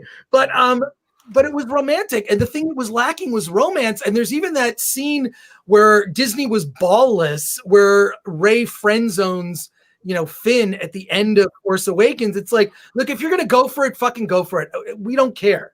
Oh, they really screwed Finn over so much. Yeah, they could have had him become the Jedi. They could have had him get the girl. They didn't want to do any of that because, well, look at who they're pandering to anymore. They're pandering to a country that just demanded he be removed from the poster. It's so dumb. Well, that's a whole thing with China. I mean, there's the last great era of American filmmaking was in the 70s, and now everything is about, because we have to gear everything towards global cinema. Mm-hmm. Then what it does is it just sucks the life out of everything. They're again, and this is I think the High Republic. The reason it just sort of on its surface looks kind of weak is it looks overnoted and overproduced. There's too many people giving their opinions on it, which you end up with something that pleases nobody. So I never thought of it that way since the 70s. We tried to go for the global appeal. Well, look at the movies that were made in the 70s. Freaking Taxi Driver, the Godfather movies, like really dark movies. The original Star Wars movie in 1977, which very much has a documentary feel. Like that was the last great era. And I think to me, American independent cinema is sort of embodied in indie movies, that they don't care about the global market so much. These are movies made for like 30 grand that if they make 60 or 80 grand, they're happy because filmmakers can make a living. And those are the types of movies that I cover. And a lot of documentaries. I cover a lot of documentaries. So Chris, let's take it back a minute. Since you brought up the Star Wars sequels and some of their, believe me, I've never held my tongue about my opinion on the movies. I hate them. Right. Now let's take it back to the prequel era, because a lot of us, so for me, I'm 32. So the prequels, I was 10. They're like, oh, this is Star Wars for you, the kids, blah, blah, blah. I didn't like it. And it was also the first movie I remember being popular and people shitting on it. And it was kind of a thing to shit on. I remember seeing Clerks, the cartoon, and all this other stuff. So let's take it back to, right, the hype of episode 1. We're coming off of the special editions. We're moving into episode 1, and there's this new hype for Star Wars.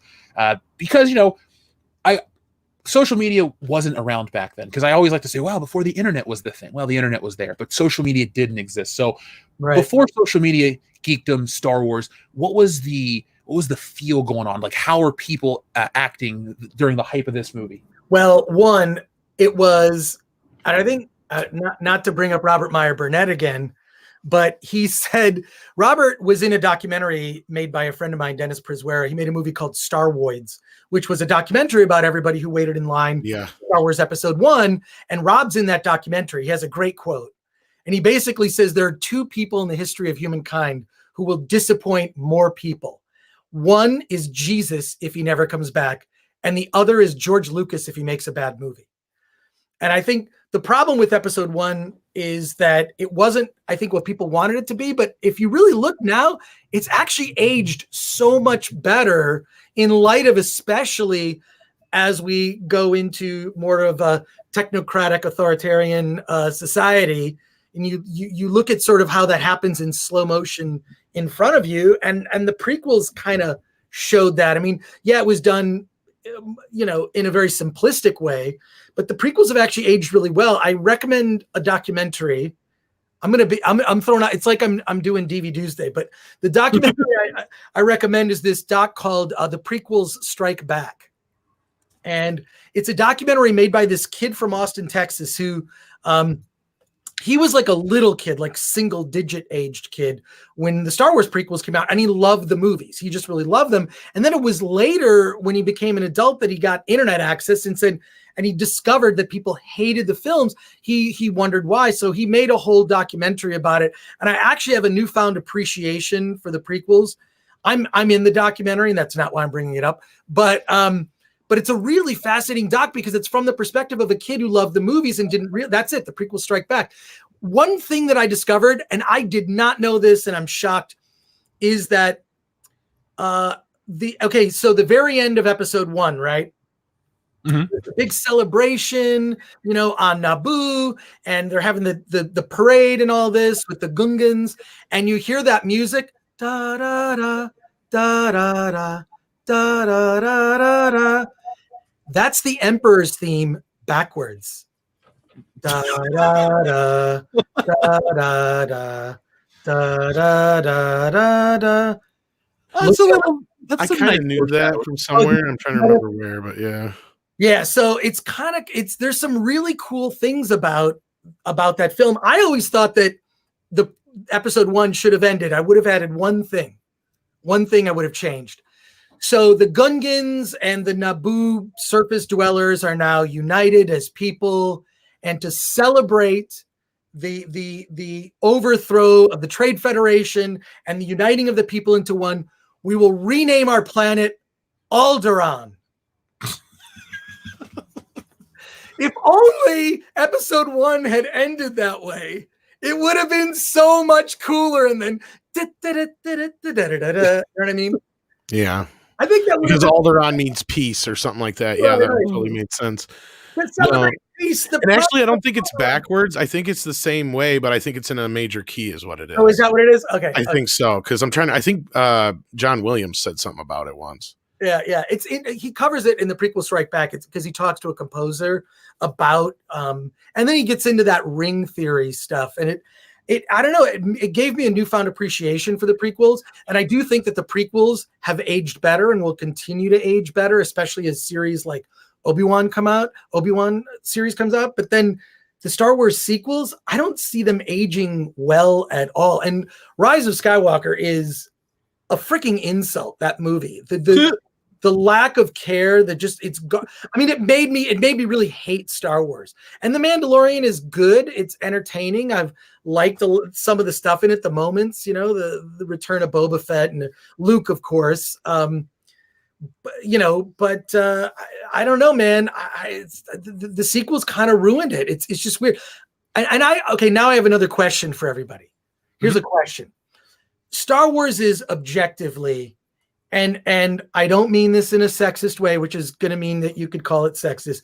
It's effectively mostly has an appeal for boys, right? I mean, there's some female characters in it, but mostly it was, at least I'm talking about the original Star Wars series, right? Mm-hmm. Original Star Wars films. It was mostly for young boys. Oh, I remember as a kid, what do? We played Star Wars. Girls did girl shit, right? Whatever that was. But what is odd to me is you take this huge franchise, mainly geared towards a very specific demographic. Who takes a franchise like that and then just says, now, how do we get 50% of the other audience and make sure that they also love it, even though they're not necessarily clamoring for it? I'm not saying that there aren't female Star Wars fans, and Princess Leia on her surface is one of the best female characters in fiction, at least cinematic fiction, right? Like she's a badass. She's awesome. But not in a strong female lead way where it's kind of pandering. She just is on the surface as a like embodied in her character. But can you think of any other thing where they just said, look, Barbies are for girls. How do we get guys to like Barbies? How do we get 50% of that audience? So I've never just seen where they take a franchise that's mostly for a particular demographic and say, let's completely change it and give it this other appeal. And we're not going to give a shit because we know men are going to see Terminator or Star Trek or Star Wars regardless of how much we fuck it up.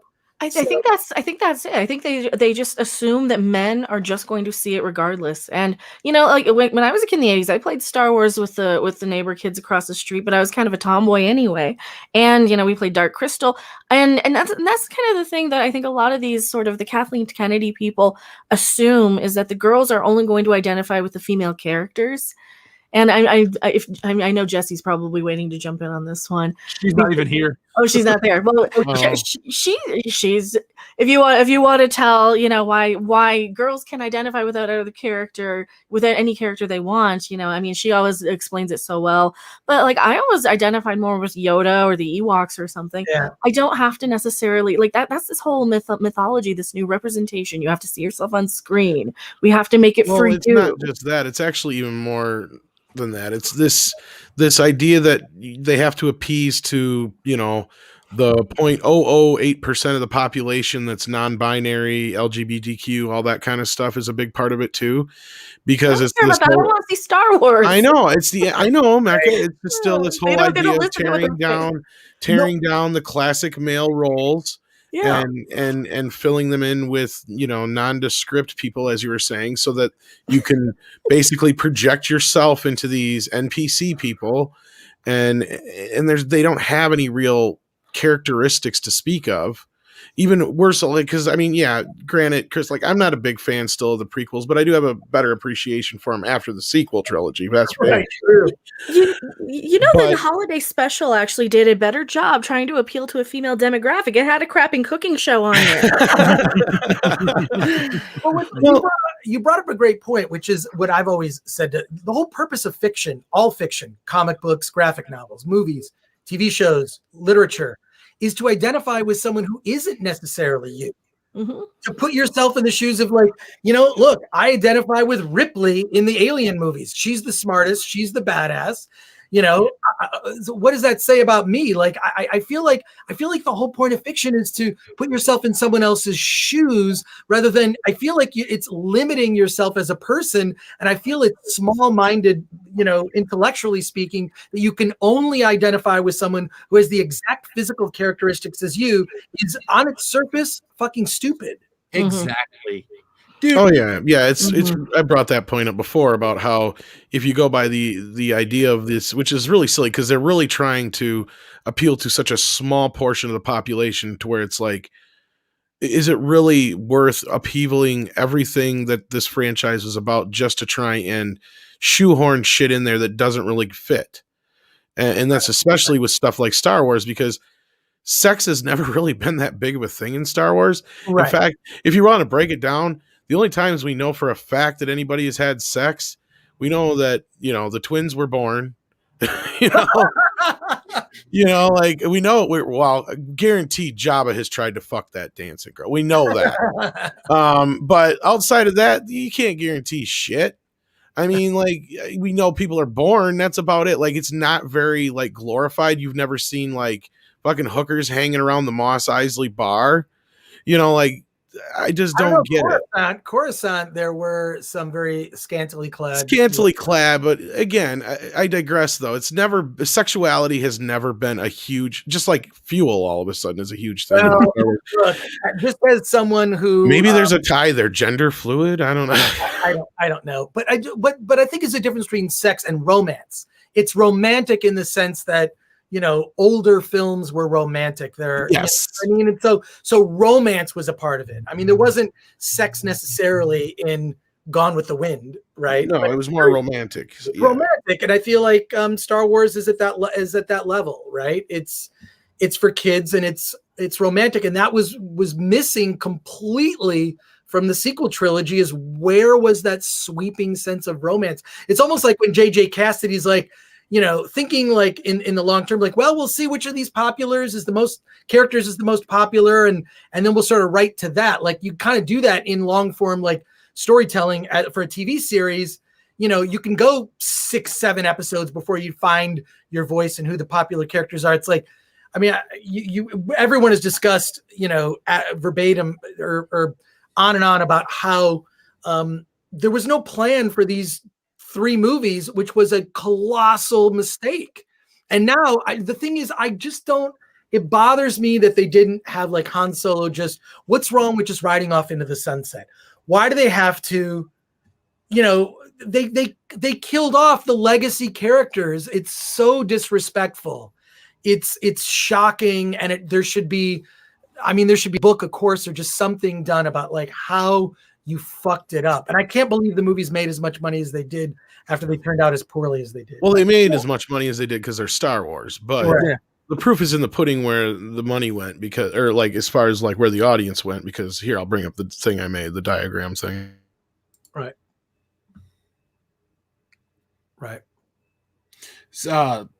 Okay, sorry, my internet froze for a second. Oh, thank you, Culture Casino. Folks, we'll be reading all the super chats and stuff in a moment. Well, not all of them in a moment. We'll start reading some in a moment. So thank you very much. But Chris, it's really nice to stream with somebody else that thought, wow, The Force Awakens just didn't do it right. Because I hated it when I first saw it. I remember the night I saw it, I thought, this is a terrible start. And the way that they killed Han Solo, first of all, look, if you're going to kill a major character like that, you have a death scene. How do you have a death scene? Part of a death scene is you need people to react to that person dying, right? And him being gutted by his own son and then falling into the abyss. And by the way, I did an article about this once. Falling from a high place is the leading cause of death among movie villains. Go through history. That's true. Oh yeah, there's plenty. Because it's such a bloodless, cheap death, falling from a high place. But seriously, the way that they killed Han Solo, it was offensive to me. Like, where's where's Luke Skywalker seeing him? Maybe he's mortally wounded, and Luke comes up to him and says, how we doing, kid? You know what I mean? Like, maybe they have a repeat of their exchange that they had on the skiff on Tatooine or something. That bad, huh? Like, whatever. Maybe he just like, there's no death scene. He just fell after getting gutted with a lightsaber. He touched his face. It was just fucking terrible. To me, J.J. Abrams is a fraud, and I don't know. I think stockholders like him because they feel safe with him. They do. But he's not a craftsperson. I'm not the first person to say that. He copy and pastes a lot of stuff. It seems like he pieces stuff together based on, that's cool, but he doesn't have any way to fuse it together to tell it's his own thing. Right. It's like he's like a sample artist. Well, it doesn't help. But let's be clear here. Like, I'm not sticking up for JJ by any means, but he was told by Bob Iger and such to make a Star Wars movie like the original. So, like, you're right, Micah. All he did was copy and pasted. And then Kathleen Kennedy's like, no, we got to make sure these new characters are prevalent and up front. So all the classic characters kept getting shoved back to farther and farther to the back. And what little plan he did have in his outline for the next 2 movies, they tossed out the window because KK liked Ryan's approach. And that was kill the past. And Well, she said herself, she wanted to focus on the new fans for Galaxy's Edge. So lame. It bugs me because as a big Star Trek fan, the original series and Next Generation, they made 6 movies with a Star Trek cast that was fucking old. I mean, they were old by the end, right? Like, so they could have made 3 new movies with this old cast. I mean, sure, like maybe Harrison Ford, you know, you find a way to finally have a death scene, maybe in a 3rd film or whatever, but there needed to be a legacy cast and a new cast. I get it. You want to bring in younger, but they made 6 Star Trek movies with, they were all really new cast. Yeah, exactly. Weren't bringing in, they brought in Savick, right? Like, you know, Christian. Yeah, but she was barely a character. Right, exactly. Even the next gen movies didn't bring in anybody new, really. That's my point. Yeah, you know, other than side characters or whatever for whatever story. Yeah, they didn't bring in a new. It wasn't about bringing in, and that's what this should have been. And that was originally the plan or the idea. And that was, you know, we have the old characters to usher in the new ones. And throughout those 3 films, we'd get to know these new characters, and then they would get their own trilogy after the old characters had been, you know, either died or moved on to their own whatever they were going to do because they were old. You know, that's what everybody wanted, and it was the same thing with Ghostbusters and everything else. You know, we're sick and tired of this. You know, hey, here's this thing you love. Let's insult it while you're watching it. Exactly. Hey, you like Ghostbusters? Well, we'll queef in your face over Ghostbusters. You know, that's what they want to do with these characters, and this is how you do it wrong with the Star Wars versus how you do it right with something like Cobra Kai. You know, all the Star Wars. Yeah. Well, like Cobra Kai, they sprinkle in and they spoon feed the new characters, but your first shot of your first character is Johnny, and we stay with him for the whole episode, for the first episode, and then they hook us, and then we see he's clearly the center, yeah, you know, and then more and more as we go into it, we see more of the, you know, Kung Fu High stuff. But that's fine because now we like these characters and we're used to them. Now they're nostalgia for us a little bit. But even without Karate Kid as a basis to go on, Cobra Kai works because it follows the fundamental simplicity of character development and writing. And that is what you just said, Mecca. You have Johnny as your focal character. Every character that comes after that is like you look at it like a spider web almost, or a you know, like every character spawns off of him, and then they create their own little web of characters, and it just keeps going and going and going. And then eventually you have Daniel introduced, and then he has his own little web of characters, and it keeps going and going until they start to meet. And it's this perfect web because it's a very complicated webbing.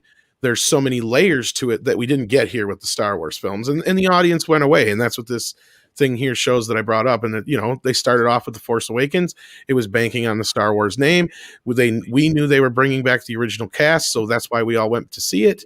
By the end of the whole thing, you had lost half the audience. Yeah. Well, they killed off Luke. Where are you going to go from that? Nobody cared. Yeah. I really felt after seeing Last Jedi, I was like done. I didn't even give a shit, you know, what would happen in the next movie. I feel like JJ could have just, he could have just started Rise of Skywalker with Luke, rather than like we thought as we saw him fade away that, well, he's dead. What if he transported himself somewhere, right? He could have just, it's almost like in the old serials, what they would do is they would actually do something where they would show someone crash and die, and then they would show the next episode. And just before that shot, they would show that didn't happen. Like you wouldn't remember it. You know what I mean? Like even himself transporting himself, which would have been in character in the show and the rules that they introduced in Last Jedi. Right. I don't think he was allowed to do that. I don't think KK allowed him to bring him back, because that was the whole point of contention between Trevorrow, was that, you know, I don't know if you got your hands on the Duel of Fate script, just like everybody else seemed to, but you know, if you read it, it's clear what Trevorrow was up to. And then when Carrie Fisher sadly passed away, it's obvious what he needed to do, and they wouldn't let him do it. And he's like, well, I can't work with this. And JJ was willing to work with a dead Luke, I think, is the main thing. God, why did they do that? To me, Luke Skywalker, I mean, look, the Star Wars was originally called The Adventures of Luke Skywalker. Luke Skywalker, to me, is and always will be Star Wars. I don't know why they don't make a, you know, Luke Skywalker series. Obviously, they have the technology to do it. Mark Hamill can be involved. You know, there's a way to do it, or Sebastian Stan, however you do it, make a Luke. I don't understand. To me, it's just so obvious when you're running this, if you're running this, to like do a Luke Skywalker series, or heck, you could do a Darth Vader series set between, you know, episode 3 and 4, and why is Vader we never got to see Vader be a badass. You know, we see Vader just sort of getting out of the hospital, and then we see him when he's sort of a hobbled old man, sort of a legend. But how did he become a legend? How did he become, you know, how did he get that reputation? I'd love to see that story told. I'm hoping Favreau and the gang actually get into that more. I was just going to say, and that's where you can tell there's clearly, you know, a separation between what Favreau and those guys are doing and what everything else we've gotten so far pretty much out of Lucasfilm, because it's clear that even though Mandalorian is an original show or original character, whatever, and Baby Yoda and all that kind of stuff, they're still using it to bring us a lot of the things we like. And whether you liked how it was, you know, executed or not, the Luke thing was very well received. The show is #1 across the board for the last 2 months on the ratings deal, according to their numbers. Now that, you know, they're starting to report some of these digital numbers, and it got like a 27% share or whatever you want to call it. And, you know, basically 27%. Everybody knows Mandalorian. It's becoming the thing that Star Wars should have been with the sequels. And yeah, and it seems like the more we get out of that is stuff that we're wanting or whatever, as far as almost fan service, however you want to call it. We get things on the other end, like the High Republic, which are even farther in the other direction from what the fans want, you know. And it's just, I don't understand how we've gotten to this point, because you're right. The first thing we should have gotten should have been like either a Boba Fett movie or a Darth Vader series, something like that, to really welcome us back to the universe while they've figured out what they were going to do with this trilogy. Because, you know, let's face it, because of how the prequels were received, that's why they treated George Lucas's treatments like they were fucking cancer, and they got rid of them right away, and they didn't want to even think about them. And, you know, even Bob Iger says in his book, he bought them out of obligation, but he flat out made it very clear to George that they weren't going to be beholden to them. But he didn't tell him flat out that they had changed everything, and that's why it was caught him by such surprise. But yeah, and I believe that. I do. I believe that he kind of misled George even more so. Yeah. It's a tragedy. And that's kind of what the sequels needed. It needed more George Lucas, in the sense that that's the one thing with George, just having seen so many documentaries about him, and he has this creative mind that just brings in ideas, and that was just lacking in the sequels. Just this, I mean, how many scenes were there of the Millennium Falcon being chased by TIE fighters? It was meaningless. There were no stakes. It's like it was the go-to, you know, in every one of the sequel movies was the Falcon being chased by TIE fighters. Who cares? Yeah. Yeah. Anyways. No, you're right. Like, the thing is, they're doing things we've seen before, just not as good. Like, it's making you watch it through the Millennium Falcon go through the asteroid field in The Empire Strikes Back, but then you watch them fly through time or hyperspace or whatever the hell happened in the last one, and you're just like, okay, this is actually dumb. Like, right. There was a level of, well, I mean, Richard Donner calls it verisimilitude. I can't speak right now. Verisimilitude. Verisimilitude. Thank you. I can't get the word out. But anyway, verisimilitude. That's always what he talked about with Superman, how he made it feel real. And they took that out of, really, it's not even just Disney Star Wars. They took a lot of that out of geek culture in general. There was that level, there was an edge. You know, you watch Aliens. Yeah, of course, there aren't aliens out there on all this shit the same way.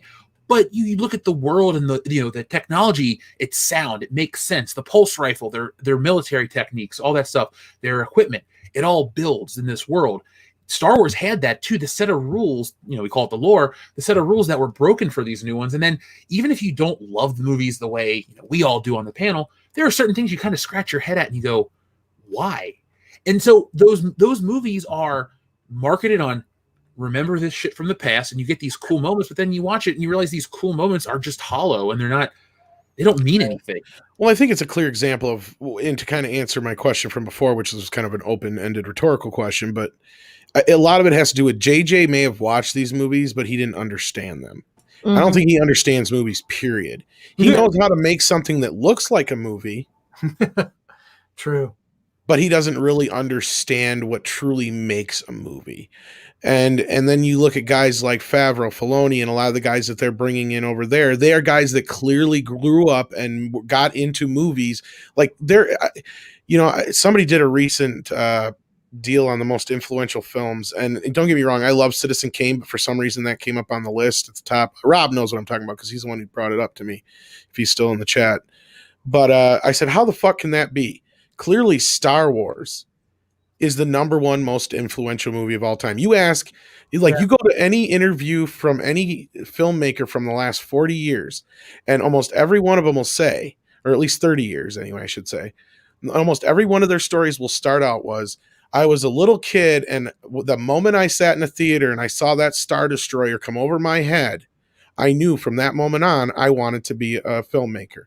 I wanted to be a sound guy, or I wanted to be a special effects guy. I've heard so many of those fucking stories that start out that way. It's not, I mean, you could probably name 12 fucking people in the industry right now, Chris, that you could think of off the top of your head. Oh yeah. Like that's my point, is like, so clearly these are the most, those three films were the most influential films of all time, hands down, especially that first film. And that's what they're missing, is the guys that grew up with that and lived with it like it was like breathing, like we did as kids. And they're also missing the guys that made the shit. Where's Ben Burt? Where's Joe Johnston? Where's Dykstra? Where's all these other guys that were a part of this shit before? They've become like almost persona non grata. Yeah. Fucking Ben Burt's over there remastering the sound for War of the Worlds. Why isn't he working on Star Wars? This man is the voice of the lightsaber, the voice of the TIE fighter, the voice of R2 freaking D2. God, he worked for a year before they even started shooting the film. Ben Burt was collecting sounds. He was like a student working on collecting types of sounds for things. So much work and craftsmanship went into that first Star Wars movie. Literally, Lucas used every technique that was available at the time. But I mean, I would argue that Citizen Kane is definitely influential, but it was influential to a different generation. Exactly. A lot of the cinematic techniques, or the ways of forming a cinematic sentence to express ideas, that was all really formed in that movie. I do recommend Mank, which is actually on Netflix. Yeah, I saw it. And again, like I said, I don't want to, because I love Citizen Kane, and it was, but like, you're right, it was influential to that generation. Right, exactly. Yeah. So, but anyone else is like, it's black and white, it's kind of boring. But the way the story structure and everything else, I mean, and I had a newfound appreciation for it, having seen it in film school. But it is sort of overplayed.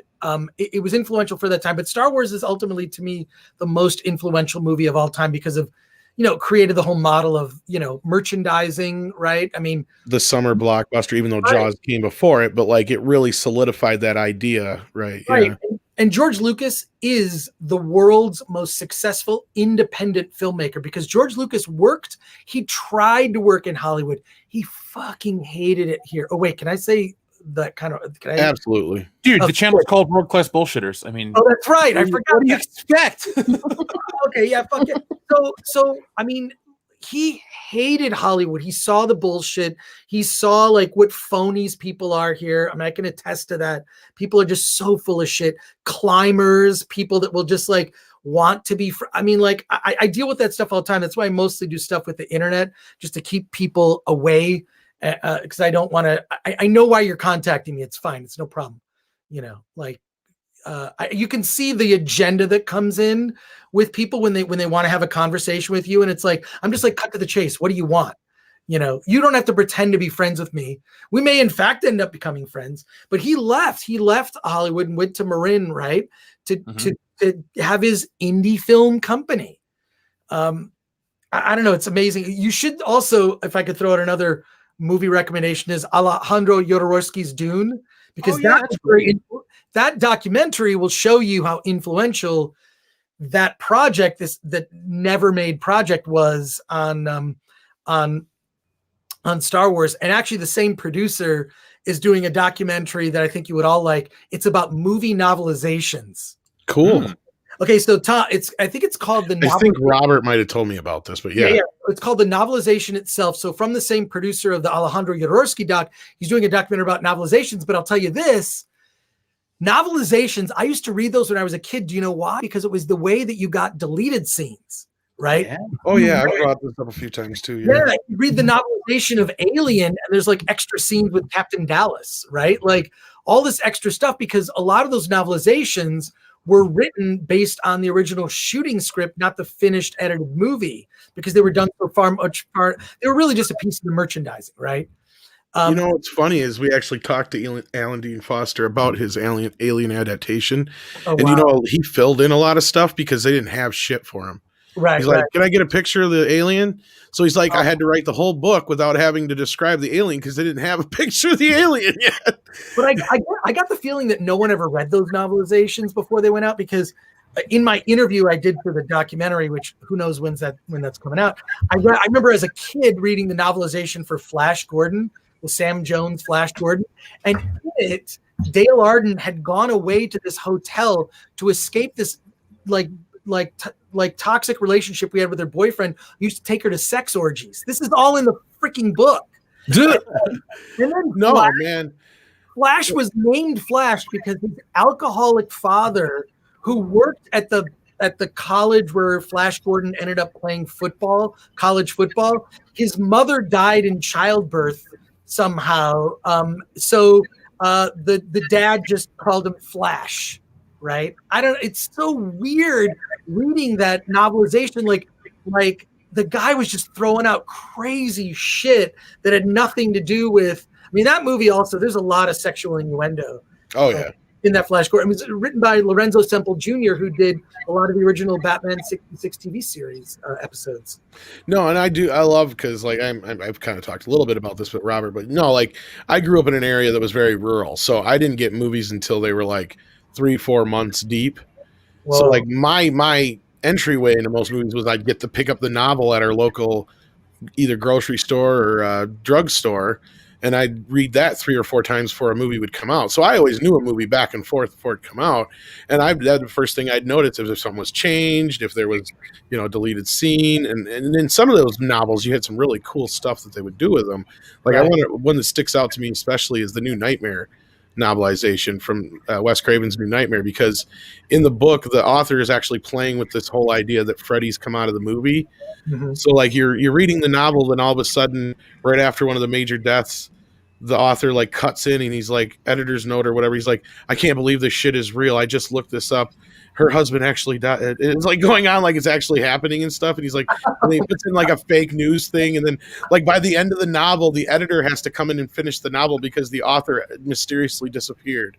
Like it's this whole like thing that plays out throughout the novel. And like the author's like writing in it. He's like, "This is day whatever, writing the novel. I'm on the run. I know something's chasing me, but I don't know what it is. I'm in a car right now trying. I feel like if I don't finish the novel, it's gonna kill me." Like it's hilarious how it's playing with the whole idea, and it's this whole separate thing that was obviously never a part of the movie, but it's just playing with the whole idea that the author obviously just had some fun with too. So beyond just the deleted scenes and the other stuff, there's sometimes that kind of fun shit too. One of the weirder ones I had was the Dumb and Dumber novelization. I don't know why. I can't believe that there would be one, but I know there is. Yeah. Oh, that's awesome. I also have Me, Myself, and Irene. I don't know why I have these Jim Carrey movie novelizations, but I had them and I read them. I mean, I love Dumb and Dumber, but I don't know why my mom would buy me that. The other ones that were really cool were do you remember the photo novels? And they were basically a fumetti, right? So like basically a comic book made with photographs.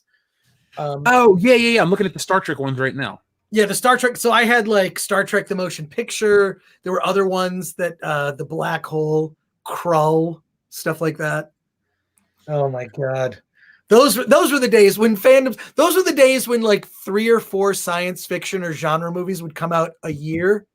And so you would have to savor every one, look forward to it, read about it in Starlog magazine or Cinefantastique or Fantastic Films or Preview magazine or whatever was on the shelves. I was addicted to magazines as a kid. The same with the horror stuff too. I mean, it seems like even now horror is it's like even more obscure now than it was in the 80s. You get one a year in October, 1 or 2. Well, horror is the best thing going. I mean, there's so much. I was gonna say horror has kind of moved to like streaming. That's why. Yeah. You got to see. It's on Shudder now, and I just saw it. It's called Psycho Gorman. It is the most irresponsible horror film ever made. You have to see it. It's Psycho Gorman. It's about this little girl who gets this little ancient relic that allows her to control a murderous space barbarian. Oh, I'm in. The most disgusting, and you're looking at it, it's kind of structured like a movie for children, but Psycho Gorman, I saw it a couple weeks ago, blew my freaking mind. I think it's on Shudder now. It's got to be on Shudder. Either buy it, rent it. I'm telling you, it has this weird tone where it shifts from like, and there's just creepy stuff. Like if any child saw it, they would be scarred for life. Yes, Psycho Gorman. Do not miss it. So good. This is the thing. Like what's awesome about all this, like, this sort of crazy cultural upheaval that's happening, which I think it's a double-edged sword. There's a lot of good things that are happening, and there's like really stupid and moronic things that are happening. But horror is virtually untouched in this. The horror genre, which deals with a lot of issues beneath the surface, especially George Romero's. But I think George Romero sort of accidentally was like, yeah, it's a comment on, it's a comment on society. It's a comment on consumerism. It's a comment on race. But it really ultimately wasn't. Like the original Night of the Living Dead, he cast Dwayne Jones, the actor, because he was just the best actor. And they asked him, are you going to change the script because you cast a black male lead? And he's like, nope, I'm not going to change the script. It's just, and he's the best character in the whole movie. Right? Oh yeah, absolutely. Yeah. So, Psycho Gorman, highly recommended. I don't think the woke has come too much for horror yet. I mean, we had a little bit with the It stuff where they were mad that that Pennywise killed a gay character, and we had a little bit mostly from the outside. Yeah. That's because they were shipping Pennywise. I will say, what is it? Who? With Jigsaw or somebody? No. The what was the one that? Get Out. Get Out, yeah. Yeah, Get Out kind of did, but it played with it more. So like that part of it wasn't the problem. My issue with Get Out was the third act just goes completely off the rails. It asks too much of you. Like, but no. That's a lot of horror movies where it's just like, or a lot of films where it's just like, okay, we asked you to believe all this crazy shit. Now we're just throwing everything at you. So it didn't bug me that much, but I like Jordan Peele. I like what he did with Us as well. Yeah, I haven't seen that one yet, so I don't know if there's any of it in there. So, So I don't know. I quite enjoyed Get Out. But I did until the third act. Yeah. Yeah, I mean, it seems like you could say that about so many movies. The third act is, Well, it was more so just not to give too much away for some who may have not seen it yet, but. Part of what you're kind of set up for and how the whole like hypnotism thing going was great, but then just the extreme they're going to in that twist where you finally figure out what's going on. It was just like, okay, that's one step too far. Like it's a little over the top. It's a little over the top. Yeah. The whole procedure that you're introduced. Yes. Yeah. That was, it was a lot to believe that, he could just sort of do that willy nilly, but yeah. Thank you, Mr. Tickle Trunk. The trailer is great. Yes. So, folks, let's see what you guys are saying in the chat right now. So we have to go back. Infinite Wanderer says, have you all watched Spiffing Brit's latest video? The YouTube exploit is the key to getting a million subscribers. Use it before it's fixed. I've heard about that. I don't know how to use it, but I would advise against using known exploits just in case they have that as against being terms of service. But I remember early in YouTube, they're like, "You want to buy 5,000 subscribers?" I'm like, "No." Glad I want real viewers. I do too. Speaking of real viewers, we have a lot of people watching tonight, folks. We only need 10 more thumbs up, and you guys will get Good Morning Pop Culture next week. This week, you guys are going to get it on Friday morning, and like I said, we're going to cover that unmade Indiana Jones stuff. So join me for that one. We're getting there. Roger Haynes, thank you very much for the thumbs up. Greatly appreciate that. Mr. Tickle Trunk sent in a Dancing Shiba Inu super chat sticker. Thank you very much. All right, folks, we crossed the threshold by a lot. We'll keep going. Keep it going. Just keep the numbers up. We'll keep doing more of those shows. Adam Wofford, thank you very much for your super generous super chat. He says, so I just heard LA had to evacuate the city because the sewer backed up and flooded into the streets. The cause of the event was season 4 of Star Trek Discovery was flushed down from CBS's main offices. Oh, Chris, good. Chris, are you watching Star Trek Discovery? No. Good. Don't. I watched the first 4 episodes because I got the trial subscription. It just didn't. I didn't care. I thought that you know what I preferred was the I don't know if you watched the Star Trek Continues series. Yes. Oh, I love Star Trek Continues. Man, we got to meet Vic in Star Trek Las Vegas last year. No, the year before last. I was actually in an episode of it. Yeah. I'm in a brief appearance in an episode, and I got to go to the set and visit. Amazing. That episode that they did that was kind of a sequel to the Mirror episode of the original series was amazing. I don't know why they don't look, I kind of okay, forget the J.J. Abrams Star Trek films, but at least the production design, I felt that they were paying tribute to. You could kind of connect. It's like, look, you're not going to have little dials that turn, right? Mm-hmm. They needed to update the tech somewhat, but it just doesn't seem connected to the Star Trek universe. I watched those first 4 episodes, and then all I do is watch people complain about it. So I'm like, I'm just going to save myself the time and never experience it. So, Chris, not worth it. Yeah. Of all the years you've been doing stuff, what are some of the shittier shows that you've had to watch for work? Oh God. In general, it could be shows or movies. Just what's some of the stuff that you were given years ago or just recently? You're like, fuck, what is this? I think, I will say this. When I was at G4, the thing that would really bug me is I'd have to review all the Twilight movies and all the Transformers films, and I really despised all of them. I mean, the Twilight films, I don't have a problem with them per se. I think they're just sort of weak, but I feel like it builds up this vision. It does a disservice to young girls thinking that that's how men are. And I think that's an idealized version of how men are. So in the same way that you could look at some fiction and go, that's not how women are. And for the most part, that's usually true. The same goes for the male characters in Twilight. It's yeah, guys are not like that. They're not guys. I mean, maybe there are now. But at the time that came out, I thought it was just so freaking lame. So having been forced to watch the Twilight films or a Twilight movie and then watch all the extras and then comment on it was torture for me. So, that would probably be the worst thing. I have only experienced the last one. So Jessie, for her birthday, she wanted to go to Big Bear, and so we're drunk in this hotel room in a hot tub, and she's like, "Oh my god, this is the end of the Twilight movie. You have to watch it." And I saw a battle where they all fought. It was I love that. Worst shit ever. Yes.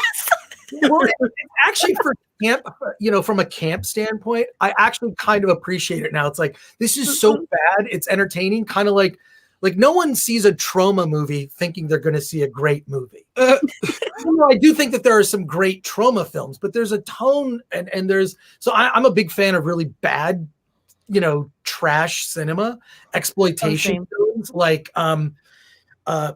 I don't know if you know who Charlie Band is. He has a company called Full Moon Entertainment. Oh yeah. Okay, good. Okay, so you know the Puppet Master series. So he's made this series of movies. He made a movie called Corona Zombies.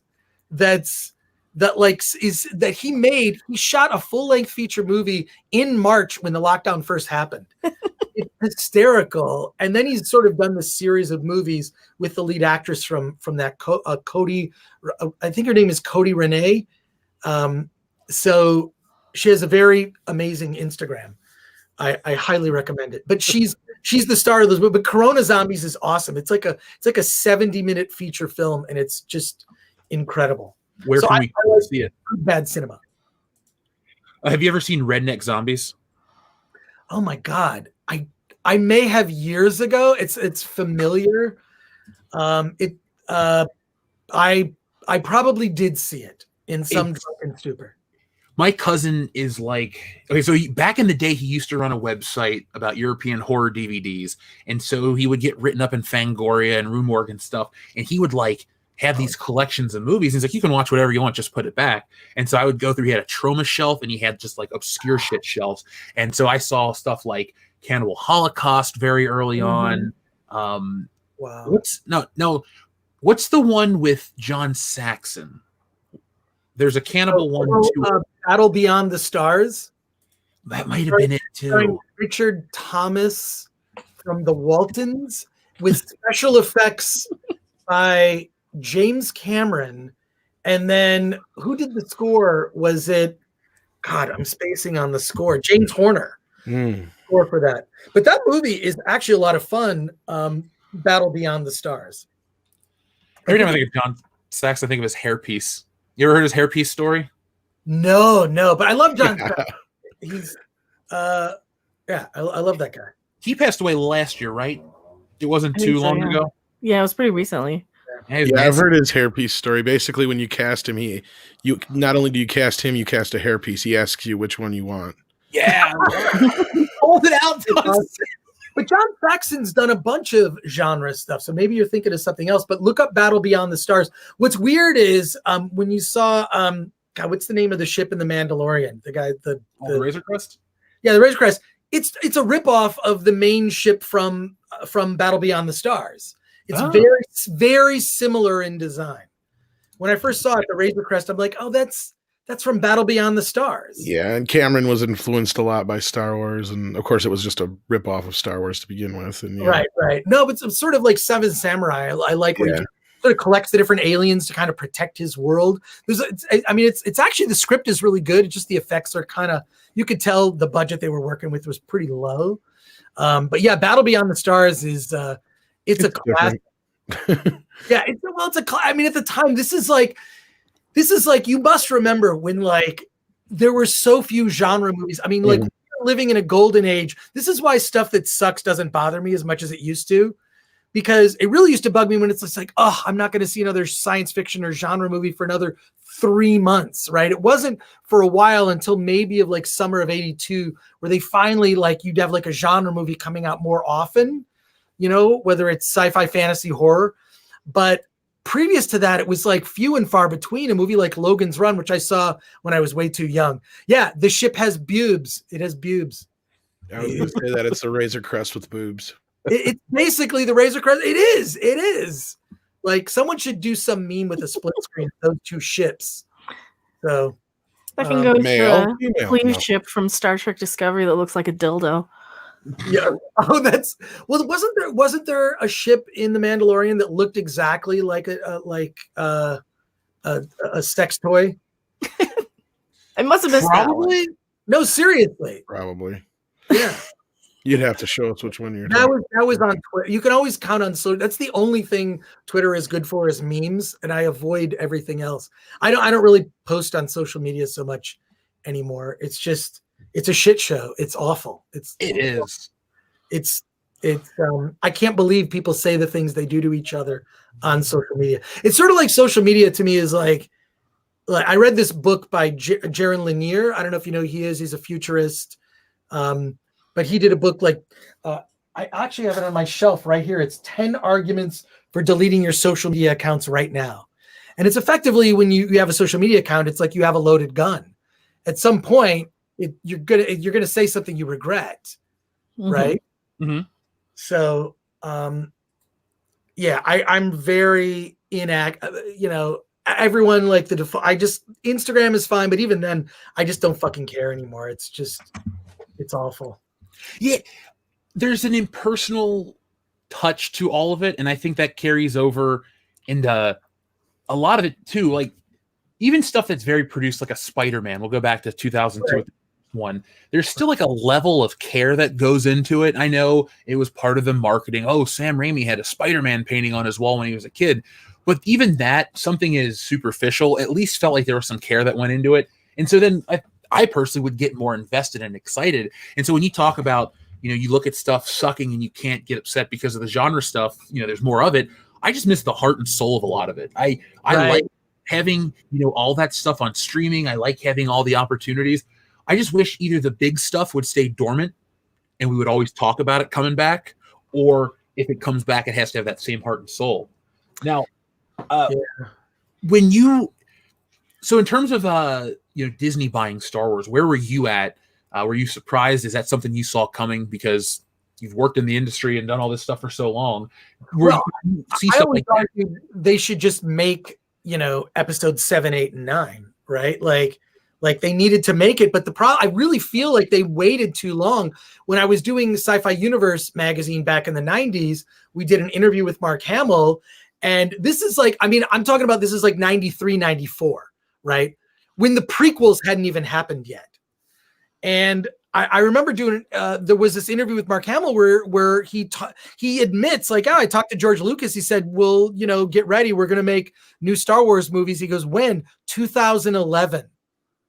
And he wasn't far off. What was it? 2000. When was the announcement? They sold 2012, and then 2015 is when The Force Awakens right, came out. right. Yeah.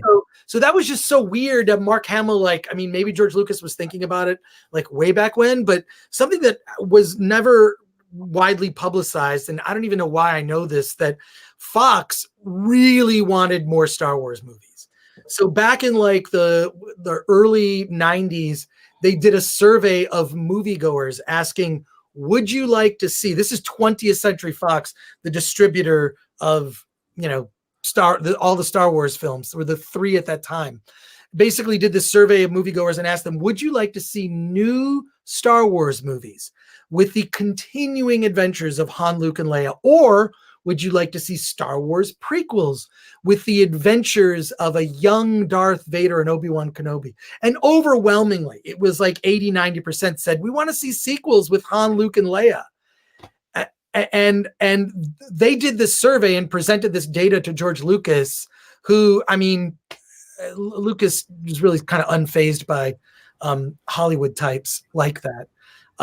But it was really Fox just begging him to please make more movies, which is the reason they did this survey. But the survey was really telling, which is people wanted to see those continuing ventures of Han, Luke, and Leia. And I feel like I think the part of the problem is that the tone really shifted after the first Star Wars and The Empire Strikes Back. And the great thing about The Empire Strikes Back is it doesn't tread over old territory. There's no 9 Death Stars, which it's really lazy. Like when you actually, if you read that book, The Secret History of Star Wars, you'll hear what the original outline was for Revenge of the Jedi, which had a different heavy, who was basically the secondhand person to the Emperor, and Darth Vader was being sidelined.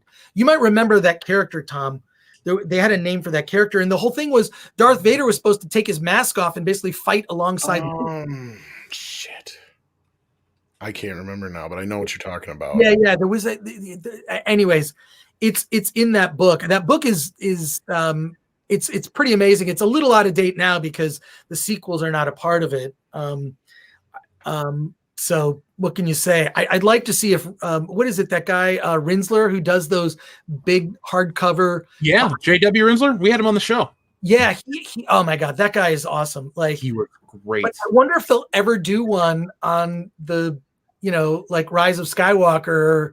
Are we going to ever know like the train wreck that was the behind the scenes and what led to them throwing out Colin Trevorrow's script? Like, why? I don't know. It just sucks. To me, it's like meddling. It's too many cooks. It's corporate culture. It's, people wanting to piss and mark their territory, so to speak, put their stamp on it. Oh yeah. Doesn't serve the story. It just serves egos. I doubt we'll ever see a book from that because Eve publicly, J.W. Rinsler on our stream talked about how there was a difference from how they had access to stuff when George Lucas was involved to when Disney was involved. And it that's where our interview had to stop with that stuff. Wow. It's a much different beast. And from what we didn't even have to like break this, but from what we had read too is, that JJ Mystery Box bullshit goes deeper than just, oh, we're going to work the audience. If you're a wrestling fan, we're going to work the audience. It's like a lot of the internal stuff. People didn't know what was going on. Everything was so secretive that they had to keep it hush hush. And Chris, to answer that question too, I don't think there'll ever be one because I don't think there'll ever be true demand where Disney can't put out like a corporately produced version because everyone's going to know like, yo, these movies aren't the idyllic whatever. Go back and look at the way the special features are presented on the Blu-rays. There's even like an odd sense of disconnect between what they're producing and what they're trying to tell the audience is what happened on set. It's really weird and fake. So if we ever do get a story, it'll have to come from, Mark Hamill himself or something like that, in a book, something cool like that. Well, Mark Hamill's certainly shown a lot of restraint when it comes to talking about this stuff. I mean, you see little stuff kind of leak through about what he really thinks of things, but clearly he was upset. Like Luke is the heart of Star Wars, and they basically, stabbed him in the heart like they did to Han Solo. That was my favorite character, and the day they announced that movie was getting made, I was like, well, he's gonna die. That's the only way Harrison Ford would ever come back. So right. But why I don't understand the thinking of, okay, we're gonna bring back these characters, but they're not gonna reunite. Han, Luke, and Leia not reuniting. It's the stupid. It's just who made that decision? That to me is just, it's incompetence. I mean, Kathleen Kennedy should have been fired after that first movie, if you ask me. I mean, $2 billion, it should have made more than that, Yeah, in the declining, you brought up the Avengers at the beginning of this when you first popped on. I mean, those movies are an upward. Yes, if you go from Age of Ultron, from the first one to the second one, it's like 1.5 to 1.4 billion, and then it goes 2 to whatever, and then the biggest movie ever. So yes, there's that little hiccup, the almost lateral step, which for a sequel, that's actually impressive, but that's a topic for another day. But it's all downhill. You don't close the biggest saga of all time with Rey Skywalker. As a fan that's been watching, you keep bringing up Luke Skywalker. How'd you feel with her? It's nothing to do with they write these lame women characters that take these positions. They write these lame new characters that they're entitled to the lightsaber, the Millennium Falcon, the friends, Chewbacca, the droids. Like, who is she? That's where, do you have that kind of disconnect where you're like, why is this character granted everything? It doesn't work since the story. They didn't say, I mean, first of all, I think that the cast is great. Like Daisy Ridley, was just, I feel like the cast was let down by that script and the creatives behind the scenes. Like, I feel like she had the look, they just did not introduce her well. The whole point of a hero's journey is you fail a lot, right? And you have to earn everything. And that just was completely not present. So I don't know. Oh my God. I feel like a lot of these live streams turn into therapy sessions. Because, when the prequels came out, I remember having hours long conversations with friends on the phone. We were like, what did we just see? What was it? And we were just sort of, commiserate about, what an awful experience. And I think I saw like episode 1 in the theater like 7 times. Just because I'm like, I can't believe, is it bad as I remember? And the problem is, here's actually the problem with Star Wars Episode 1 is that there are parts of it that are incredible, right? Like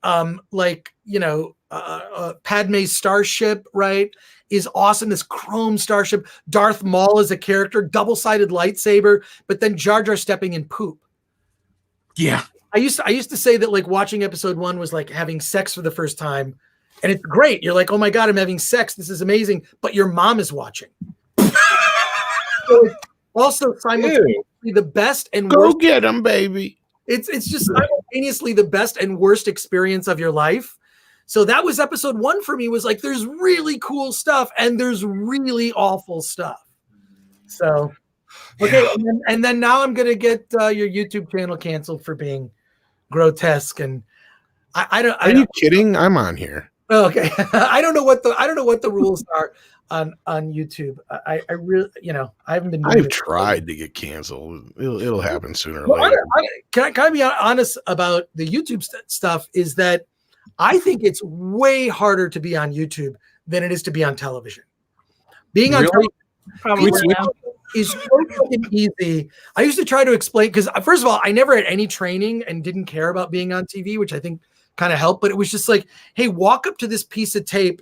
And then whenever I read teleprompter, it's like, read that, pretend you're not reading. And there's your eye line. And as soon as I learned that, that was everything I needed to be on TV. And everything on TV is freaking phony and fake. And that's why I think YouTube appeals to me so much, is because I know that the people that are speaking about what they're talking about know what they're talking about.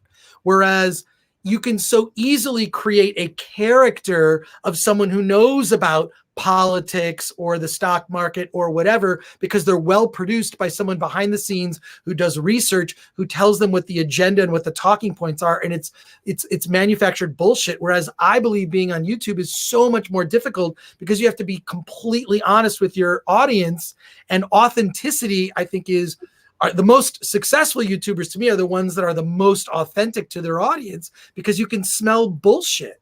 I think that the audience is really good. The audience is savvy on YouTube. They smell bullshit.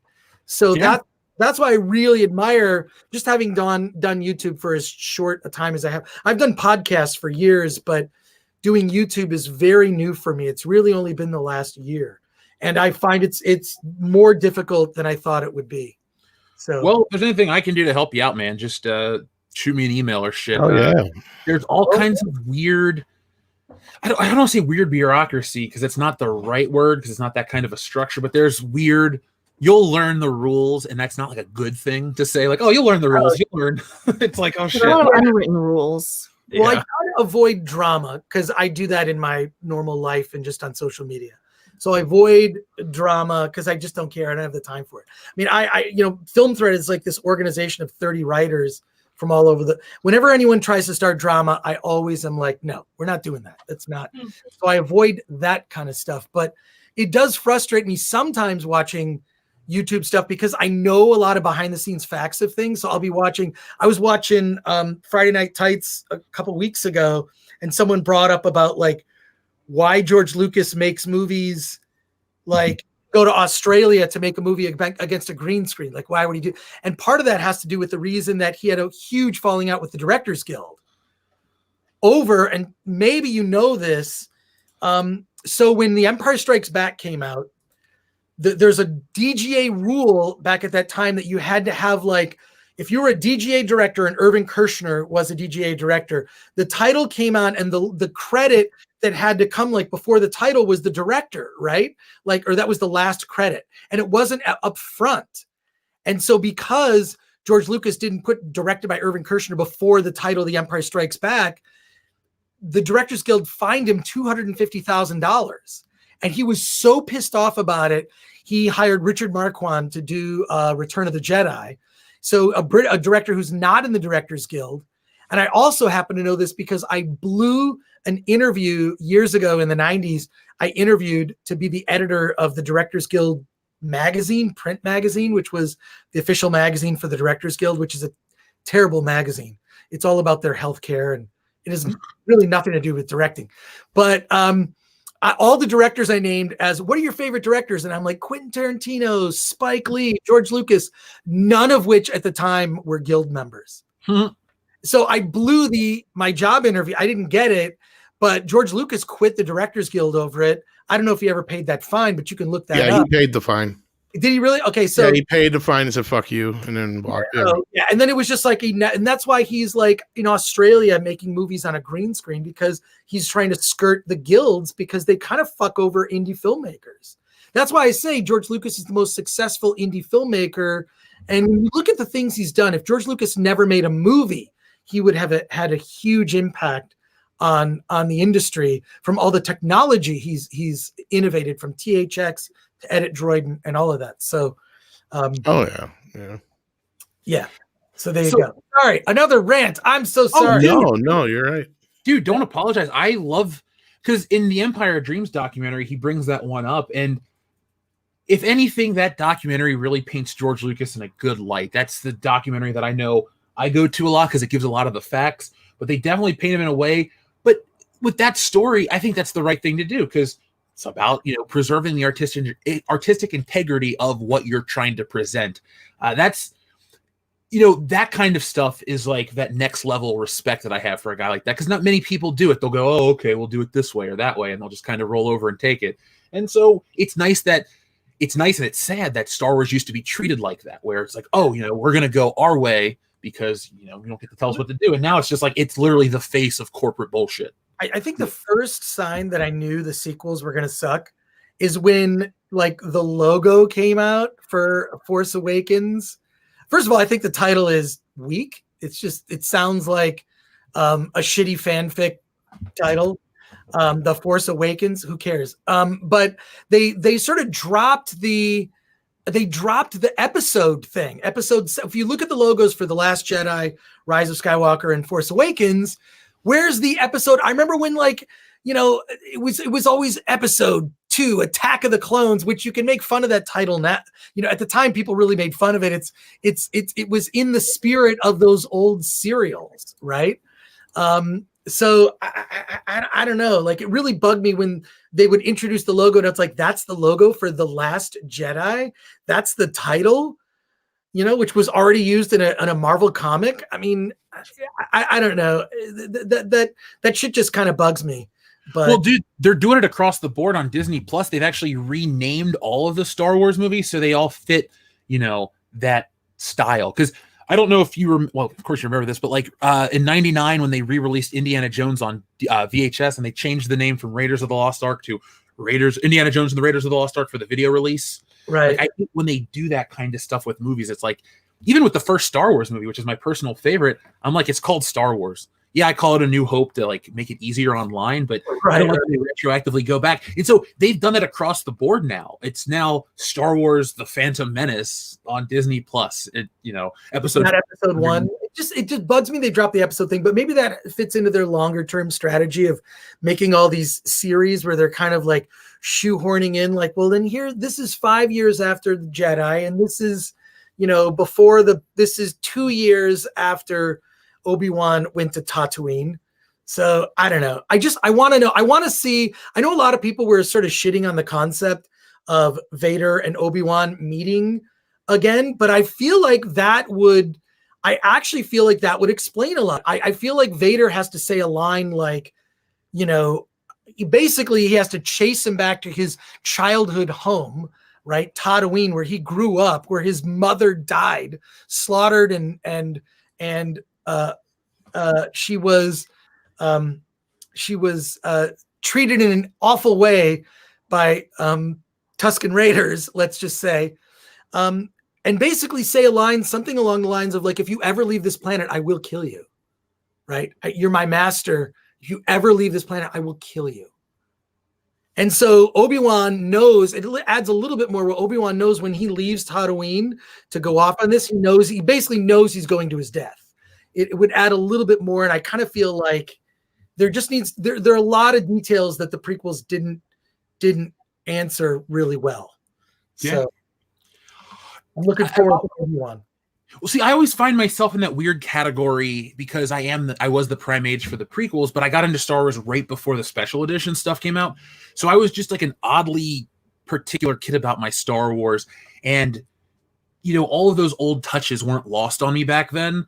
Right. But all of the stuff that was missing, I didn't know. I didn't have the language to verbalize why I didn't like it. I just went and saw the movie with my grandma and I went, And so I just stopped watching Star Wars for a little bit.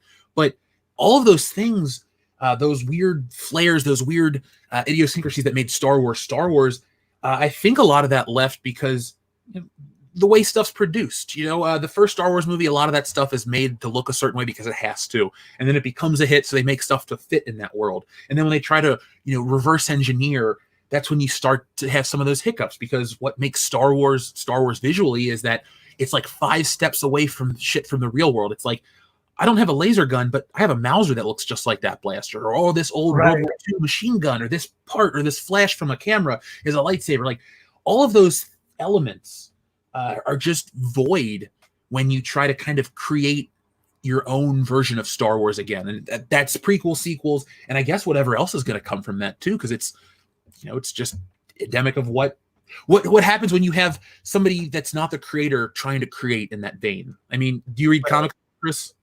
Oh yeah. But I mean, it's sort of like gaps. Like I mean, I read comics when I was a kid, and then it was like The Dark Knight. You know, the Dark Knight Returns. Frank Miller, like that freaking changed everything for me. That comic book. I mean, that series, which took like a year to get released, and of course, Watchmen. You know, I read Alan Moore's Watchmen just to like renew my faith in comic books, and I don't know how much has come out that has affected me as much as those two comics. So yeah, but yeah. So, Yeah. but like, so when you read Batman Dark Knight Returns with Frank Miller, who's writing one of the most iconic Batman stories of all time, but then you get somebody else that's a lesser writer writing Batman, Batman feels different and off. And that's what Star Wars feels like. It's like a comic book character written by somebody that's not that good.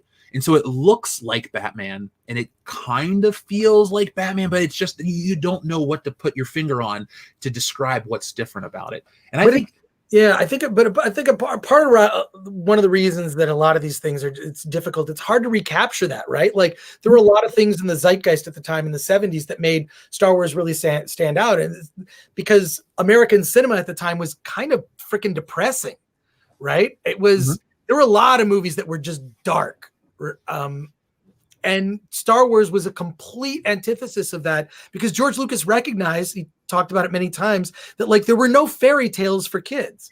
All these movies coming out were really depressing and dark. So his movie was sort of a reaction to that. That's why I think that like a studio that would kind of just avoid a lot of the wokeness and just get back to great storytelling, because this is the thing that a lot of the virtues you see in the sort of actually the good parts of wokeness, like that's already been in episodes of Star Trek, right? It's just not shoved down your throat in a way that doesn't feel organic. And that's the way it is now. It's shoved, or also being made to feel like a bad person, just, you know, in ways that like you can't change about yourself. You know what I mean? Like, I'm just, when something is sort of, when it's just sort of like too woke, hitting you on the head, it's like, yes, I'm against all this stuff. I don't need you to hammer me on the head. And this movie isn't going to change the mind of people who are assholes and still think this way, you know? yeah. So, folks, I see a lot of you are enjoying Chris, and Chris isn't going anywhere. After the High Council, he'll be joining Jesse over on Mindless Entertainment. I'll be there too. So I'm going to drop the link in the chat so you guys know where to find this, because I'm getting nothing but positivity from the stream tonight, Chris. I'm going to reach back out to you to try to interview you about some of the film threat stuff. You know, down the road, it'll be like a pre-recorded thing, but I'm loving talking to you, man. Like, I'm pumped. Oh, cool. To get to be on the other show. So, well, I guarantee you, if you like what's happened tonight, you will not like my YouTube channel, because it's basically me interviewing filmmakers. And so I don't mean to cut you off. I'm just saying, to me, a good conversation about movies is not just it's a gateway to a conversation about anything, whether it's life, love, sex, race, politics, war, and that's what makes talking about film so entertaining to me. So, but I appreciate that people are liking this conversation. I was excited to see that Tom was on, because I've seen him many times on other shows, as well as yours. So there you go. Well, Chris, Cool. when you brought up that's why I really was excited to have you on, because when you brought up that conversation about film, that's what I use Star Wars as this example on this channel too, but like it's a conversation about so many things, sadly, a lot of the problems going on right now. But that's what I love about entertainment in general, because it starts out, we talked about a Bob Dylan song, and then you start talking about this, and it goes into that, and it goes into that, and then you're 10 steps away from this and that, and the conversations are just endless. And I really think across entertainment, film included, like entertainment really is that thing that brings people together. And for those out there that are like, why do you guys fight the good fight in quotations about certain things? Because entertainment brings people together. It makes this kind of shit happen. It's cool shit like that makes people, helps you get through rough times and stuff. And that's why I think a lot of people fight for it too. I know Jesse and I will have these conversations for hours about how bullshit movies and TV and stuff like The Rookie, Jesse's favorite show, well, one of our favorite shows on TV right now, has shit the bed and gone woke. So, we're with you, man, about how deep this conversation can go. So, I'm hoping we get to all that stuff too on Jesse. I know she's got stuff planned. I'm excited to be over there. So, folks, I'm going to drop the link right now, but I'm going to address the audience, the super chats and stuff. If we go run long, we might have to do a super chat square, but you know what? We'll get up and do that real early in the morning. But let me drop the link right now. While I'm looking for the link, our friend SH Rebels 08, thank you very much for a generous super chat sticker of a laughing pear. Appreciate that. Our friend Crazy Eye Jedi says, too bad Makini Kong is not in it. Did I miss that one? Is there a Mechanical Godzilla? or not a mechanical Godzilla, mechanical Kong or whatever. There is a mechanical Kong. Yeah. Okay, that's what I'm like. It's in the movie King Kong Escapes. Oh, okay. Toho one. Because I'm sitting here going, did I I have have? it on Blu-ray? So Was it in the 70s or 60s? I just did a video on 60s, I it. believe. I think it's maybe early 70s, late 60s. I Yeah. love those old Toho movies. I was flipping. Is it 67 or 76 when that I was going to say I think it's 67 because Okay. I did a Kong documentary before. Yeah, that was you the one Rob wrote. For Wow. Part you. of Midnight's Edge, yeah. Yeah. Oh, No, Rob did the Godzilla one. Oh, that's right. That's right. Yeah. Yeah, but I did a Kong one years ago before Kong Skull Island came out. Okay. wow. Wow. The best thing Brie Larson's ever done. Agreed. Besides 21 Jump Street, you're not wrong. Yeah. Hey, Basmati Blues is priceless if you like So Bad They're Good movies. She literally rides in on a white horse and saves India from the evil rice farmers, from the big corporation, white guy rice farmer dude. It's crazy. It's crazy. The other day they had a commercial on during the football game of some car, and I was like, "That's a pretty good commercial." And then it literally ends with Brie Larson pulling up and going, "Hey guys, something, something, something," and I went, "Fuck this." I even Drop the taco. It was worse than Drop the Taco because I got honey dipped the entire time. I'm sitting there going, "This is a pretty good commercial. I'm not going to buy a Mazda, but this is cool." Okay, or Nissan. And then I'm like, just the rug is pulled out from underneath me. That woman, I could be ready to buy a car, and if I see her in the commercial, I'm like, I'm going to pay her on this one. Do they know? I'm just curious. Do Disney or do people know that like she's just really unlikable? I feel like, do they not see how that she's unlikable? I think they just really want to blame misogyny. They really want to buy into this. Oh, well, they just don't like women. I don't know, man. I always thought like there was some fan art of Ronda Rousey. I thought Ronda Rousey should have been Captain Marvel. Then I would have believed all that, believed that she was that powerful. I think, I don't know. I think Ronda Rousey would have been a better choice. There are just a lot of other actresses that I think like, would have been better.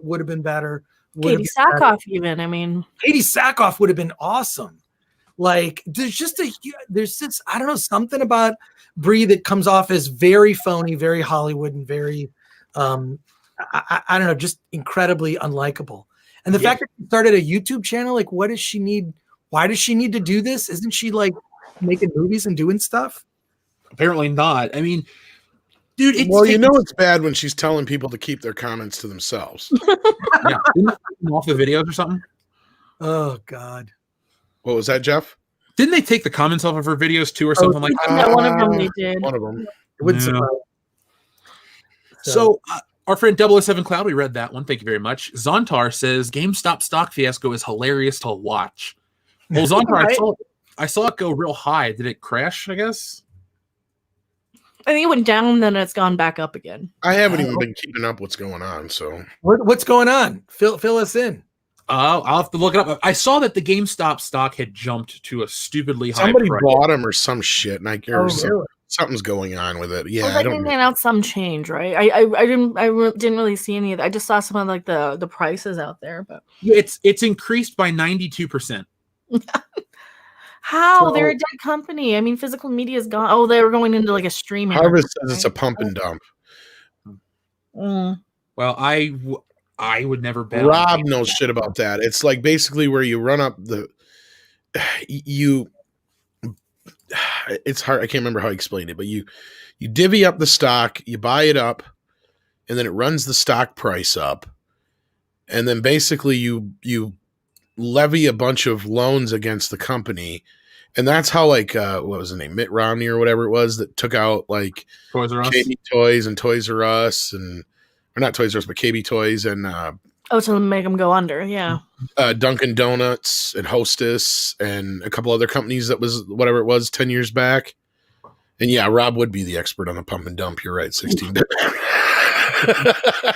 Oh, that was mean. Wah, wah, wah. Oh, he'll be like, oh, hell yeah. And then he'd recommend quicksand porn for you. Yeah, exactly. All right, so our friend Christopher Talk, thank you very much. He says Darth Jar Jar is canon. Hail Zardos. Oh, Zardoz. One of my favorite Zardoz. one of my favorite things. Oh God, that's a good Sean Connery. one of my favorite things is Dragon Con is probably my favorite con. I don't know if you've ever been. It's in Atlanta. Mhm. It's people that are not full. People in Atlanta know how to party. It's not a lot. You don't get a lot of that dumb infighting and weird sort of nerd war shit is not really present or a part of that. It's just basically people drinking and partying and dressing in costume. It's where I always see Zardoz cosplay. Actually, people dressed like from Zardoz, like all over the place. It's awesome. What's And funny is a guy who does that is like, I'm totally getting laid. Yeah, exactly. I actually wore a Logan 5 outfit, but it was Logan 5 after he left the New You. So I'm like all like my costume had all the rips in exactly the right places. So I'm a big fan of Logan's Run, a movie that very few that I don't know if it really holds up now. I mean, it looks so cheesy. Oh, look at that outfit, Sean Connery. So awesome. It So- used to be this big to cover my potch. it's People are like, why are you showing that filth on the show, Jeff? Sean Connery. yeah, that was so I was dressed pretty much like that. So you don't see a lot of Logan's Run cosplay. It's like a veritable force down there. Chris, I just saw Logan's Run for the first time like 2 years ago. So Logan's No. Run's pretty good. It's Actually, I just got in an argument last week about the movie because it's on. There's this show I was partaking in with this YouTuber named Latino Slant is the channel, and talking about good bad movies or whatever. It's called Movies to Lose Friends By, I think is what he calls it. And Logan's Run is on his list to come up. I'm like, how the fuck is Logan's Run on that list? Like, I can understand this. I can understand like some of these other ones. Like, I can even understand Flash Gordon, but why the hell is Logan's Run on this list? He's like, because it's boring. It's like, it's such you a don't understand it then, man. It's not. it's really it's a good romance. It's Yeah. a romance set against sci-fi. The problem with it, I understand why It's slow moving, yeah. But it's a little slow. It's a slow burn in the beginning, but it's amazing. Like all the music, I'm sure you've noticed this, all the music when they're in the domed, world is all computer generated, right? It's all computer whatnot. And then as soon as they leave, it turns into an orchestral score. And the score is fantastic. But God, that movie it's so good. The problem is, and I understand why people who didn't see it maybe, earlier, originally, yeah. it's just like it is shot in a mall. There's like, it's kind of cheesy. They shot it in a mall in Dallas, Texas. I mean, so it does not hold up. But I don't know. You should ask Rob about the Bryan Singer version of Logan's Run that was going to be made. The novel is so different. I read the novel when I was like in third grade. Has almost nothing to do with the actual. I mean, it does have a thing of like you've got different. You've got the different flashing, crystals in your hand. But other than that, it's almost no connection to the movie version. Well, and like the age is different, and they do have the whole. They kill you at 21. There's a few different. Yeah, it's different in a lot of ways. But yeah, I remember he talked a little bit about the Bryan's Logan Run, but I remember that just from it was going to happen for so many years, and then somebody else was attached to it recently now, and I can't remember who. Oh, really? I don't know if it would really work now. I mean, I don't know. Yeah. Oh, I think it would. It would fit right in with that. The problem is that they would try to make it fit in with that YA group. Because, I mean, it kind of is in a way the story would fit in one, but I guess you're right. It would just, yeah, go ahead. It's interesting. There's that one scene where Logan has this circuit where basically you're dialing in people to have sex with. And it basically sort of, in a way, sort of predicted all of the hookup apps, like Tinder and whatnot. But what's funny is Logan kind of dials in a guy and they look at each other just like, no, I'm not into dudes. And then just like he goes back on the circuit looking for someone to hook up with. It's really weird. Like he has a transporter in his apartment. Do you remember that scene? I mean, it's so bizarre watching that now. Yeah, it kind of remind me of kind of like Demolition Man and shit too. Yeah. But I don't know. I feel today when you see a lot of mainstream movies, it's almost like they're sexless. They lack sex and romance at all. It's a very pedestrian version, or it just doesn't exist. Well, if they do have sex in it, it's always gay sex. Well, or it's like it's unattractive people to kind of be blunt with it. It's the people you would not want to actually be. It's the Lena Dunhams. It's the Well, that too. Yeah, Yeah, you're right. Body positivity. You can't have like a drop. You can't have a Scarlett Johansson getting naked and writhing around on somebody's head in a movie now because they would be offended. They'd be like, "I'm excluded because I'm fat." So no, I'd rather look at Scarlett Johansson than my butt up there. Sorry, if I really want that, there's places I can go. But Becca, I just love your bluntness. Sometimes you gotta be blunt with this. I mean. No, but she's right. And in the end, it is true. Like lately, that's what it all is. And the same thing for what Chris is saying is they either have to make the sex non-binary or it's as long as it's not straight, because they're trying to tear down the whole idea of, straight sex in general. You can't have masculine men. You can't have sexy women. They're trying to make the men more like boys and the men more like girls. And which fine, it's okay if you're like into that stuff, but you don't need to shove it into everything else. Then go make that movie somewhere else. Rocky Horror Picture Show existed in 1975. I wish they quit acting like they're fucking Christopher Columbus discovering shit. It's like, no, sorry, Leif Erikson was there first. Oh, they're mad. They're not discovering shit. Pronouns now, or the wrong gender identity. Fuck the pro. Okay, the pronoun thing has really gotten to me. Yeah, they're mad because Frankenfurter. He says transvestite, and it's outdated now. Fuck that. Right? Oh my God, that's what's weird is that first of all, these are a lot of the movies that I would see like at Sundance, and I'm like, for that audience, that makes sense because it's like how South Park described a movie black and white movies with gay cowboys eating pudding. Yeah, exactly. That's first of all, that is not even a stretch because those guys, Trey and Matt. They actually had a movie. What was that movie they made? It was like a cannibal film. Cannibal the Musical. Cannibal the Musical. Yeah, that Troma distributed. And they actually did their own because Sundance is this crazy circus, right? And now it's just been taken over by sponsors and bullshit. It doesn't really represent what it really used to be, but there's always some sort of parody of Sundance that's there. And actually, Matt and Trey created a thing called Lap Dance. And they did, I think I still have the flyer for it. Look up Lap Dance. They created like their own film festival to feature their movies because they didn't get into Sundance. They've never had a movie. So they created their own film festival. They also do Troma Dance. Slam Dance actually plays the better movies, if you ask me, but I don't know. I've heard of Slam Dance, but I haven't heard of the other two. Slam Dance is great. It's the more punk rock one. It's all first-time directors making movies. Really, I just saw a great documentary that's playing that you'll probably hear about later this year called 18th and Grand. But there's a lot of good movies that bubble this. But the thing is, I'm seeing all this stuff where it's just like that's why I liked going to Sundance because you would see like movies that would feature all types of different lifestyles, right? But that's Sundance. But now, like seeing this in mainstream movies doesn't make sense to me because that doesn't represent the majority of people. Like, even go back to like the Pink Flamingos, John Waters movies, Desperate Living. I love John Waters. Go back to that. I mean, you had all of these gender representations, all of these sexualities represented. You had all of this stuff. What was it? Desperate Living. You had mixed soul eating out a black lesbian on camera. Practically, we see everything. But that's you have these things in these movies back in the 70s. And now people just act like they're inventing diversity and representation. No, we're not. We had Priscilla, Queen of the Desert. We've had, what was the one, Dave or whatever, the one where Kevin Kline played a gay guy or whatever in it? I think we're not. That's where he plays the president. Yeah, that's the one where he plays the president. I can't remember which one is which. He's a gay president in that. He's a gay president. Yeah. Doesn't he kiss a guy at the end anyway? Yeah, I was going to say that too.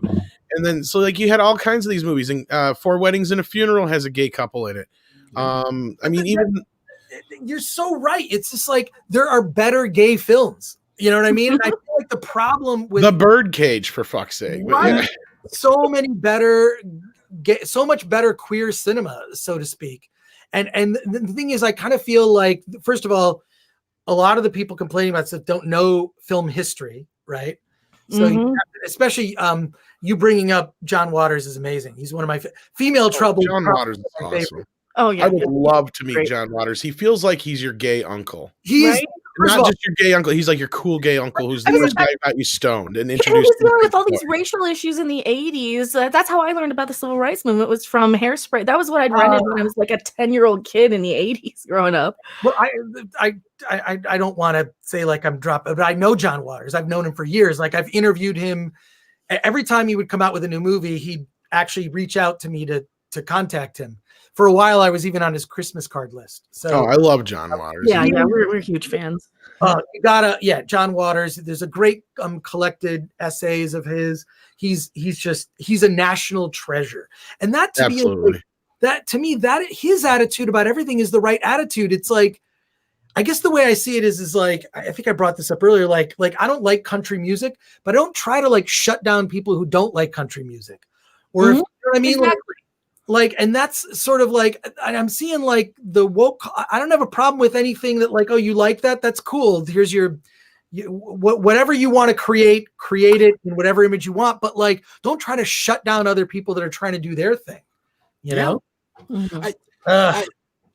Dude, I'm with you on that sentiment exactly. Now, folks, if you follow us on Twitter, I did make the announcement that we're going to do a super chat follow-up at noon Pacific tomorrow, because Chris is joining us over on Mindless Entertainment, and he has, we have to get over there. Am I doing that right now? This is okay. It was probably explained to me, and I didn't read the email carefully enough. So I'm going to Jesse's show. Yes. You have the link in your email already, Chris, but you have about probably five to 10 if you need to do anything in between. I probably need to go to the bathroom, but ask me about it because I have a very good story about going to the bathroom. I'm actually not kidding you. I'm not kidding you. It's a very good story. You're going to want to hear it, but I really, really have to pee. I'm already convinced I have to get you and Robert on a stream together, and it's going to be one of the most epic streams ever. Well, Robert and I don't want to say anything. Robert and I, we've known each other for more than probably 25 years now. We have a lot. Robert and I mean, it's just so funny that he lives 2 miles from me and I haven't seen him. I know he goes, it's whatever. Anyways, Jesse, I'll be over there. Should I head over there now? As long as you guys are cool, I'll set it up one of these days. We have to stay in touch, man. So yeah, Rob, we chat. Yes, we chat. And it's sad what happened to him. With I could talk to you about that maybe offline on that, Tom. Oh yeah, we were there in the middle of a lot of that. Oh yeah. Cool. So yeah, definitely. I think Jesse's going to make sure we get each other's info. So we'll definitely have to keep in touch and set something up soon, man. Yeah. Exchange info. That's awesome. All right. And Jeff, thanks. This was really a blast. Unexpectedly fun. Dude, we're gonna have to. Well, I'm gonna talk to you in a couple minutes on Jesse's stream because we were in the same apartment. But I'll have to. I definitely want to talk to you about some of the older days of G4 and stuff one of these days. So, I will tell you. I'll tell you those stories. Awesome. Like you're one of the harder people to interview because I like what you've done for so long. So I have to take out I've been watching you for 20 years. Let me just keep asking you all my questions. I have to remember there's an audience involved because I'm like, ooh, what was Adam Sessler like? Do you remember this? Blah, blah. So no, I have to pull that stuff back. So folks, you don't have to. We'll do another one just about that, which will be fun. Okay. Whatever. Thank you. I was going to geek out about that. But folks, go over to Mindless Entertainment. The link is in the chat. I already have the stream set up for tomorrow afternoon at 12 p.m. Pacific or 3 p.m. Eastern Standard Time. And we're going to catch up on everything. So I have everything pulled up and ready to go. We will be back in the morning, catch up. I'll make sure that everyone knows where you can find the super chat follow-up. I'll make sure that they're always posted together and let everyone know that I read everything. But it'll be a bonus live stream. So instead of me doing this, recording it, I'll do it live. It might turn into a surprise Good Morning Pop Culture on top of the one you're going to get Friday. So I'm going to head out. But Tom, Mecca, before we go, Mecca, where can we find you on the internet? I am at MeccaRandom42 on my YouTube channel. I have Twitter, Twitch. What else? Oh, and we were doing more positive stuff. So we're doing like cooking and gaming streams and all kinds of fun stuff. Where else? Midnight Edge After Dark. Everywhere around the internet. I know the answer is everywhere, but please still tell the internet, our folks, our friends out there, where they can find you. I don't know. I'm in a funny place right now. I'm not sure where to find myself. No, you can find me, of course, on Midnight's Edge After Dark, here hanging out with these hooligans. I generally pop in Friday Night Tights after Odin leaves. You can find me on Tuesdays hanging out with Culture Casino, and gosh, I'm trying to think of any other scheduled stuff I'm on. Them are the scheduled ones. Otherwise, you can find me popping up just about anywhere. So there you go. So, folks, I'm going to leave you with this image on the screen. You can sign up. The link is in the chat. This is the Day One exclusive version of the Fandom Menace comic book cover for Stealing Solo, the second chance. Why is it called a second chance? Because, well, it's your second chance to get the book. So, yes, this is the Day One exclusive with Ethan, Jeremy, Cecil, and myself, the original High Council. And it was a lot of fun, and I'm really proud of it. So, folks, sign up for that. Follow me for all the updates. The main campaign is a cover between myself and Anna, that Star Wars girl, and it's movie poster quality. It features so many of your favorite Fandom Menace creators. I just can't wait to share it. Almost. So, folks, we're going to head over to Mindless Entertainment. Chris, I'll be talking to you in a moment, but I want to thank you publicly to tell you, dude, it meant a lot to have you on the show tonight, and it's really cool that we get the stream moving forward over on Jesse's channel. So, folks, find us there in a couple of moments. So from all of us here on the channel, thank you for watching. Be smart, be safe, but always be excellent to each other.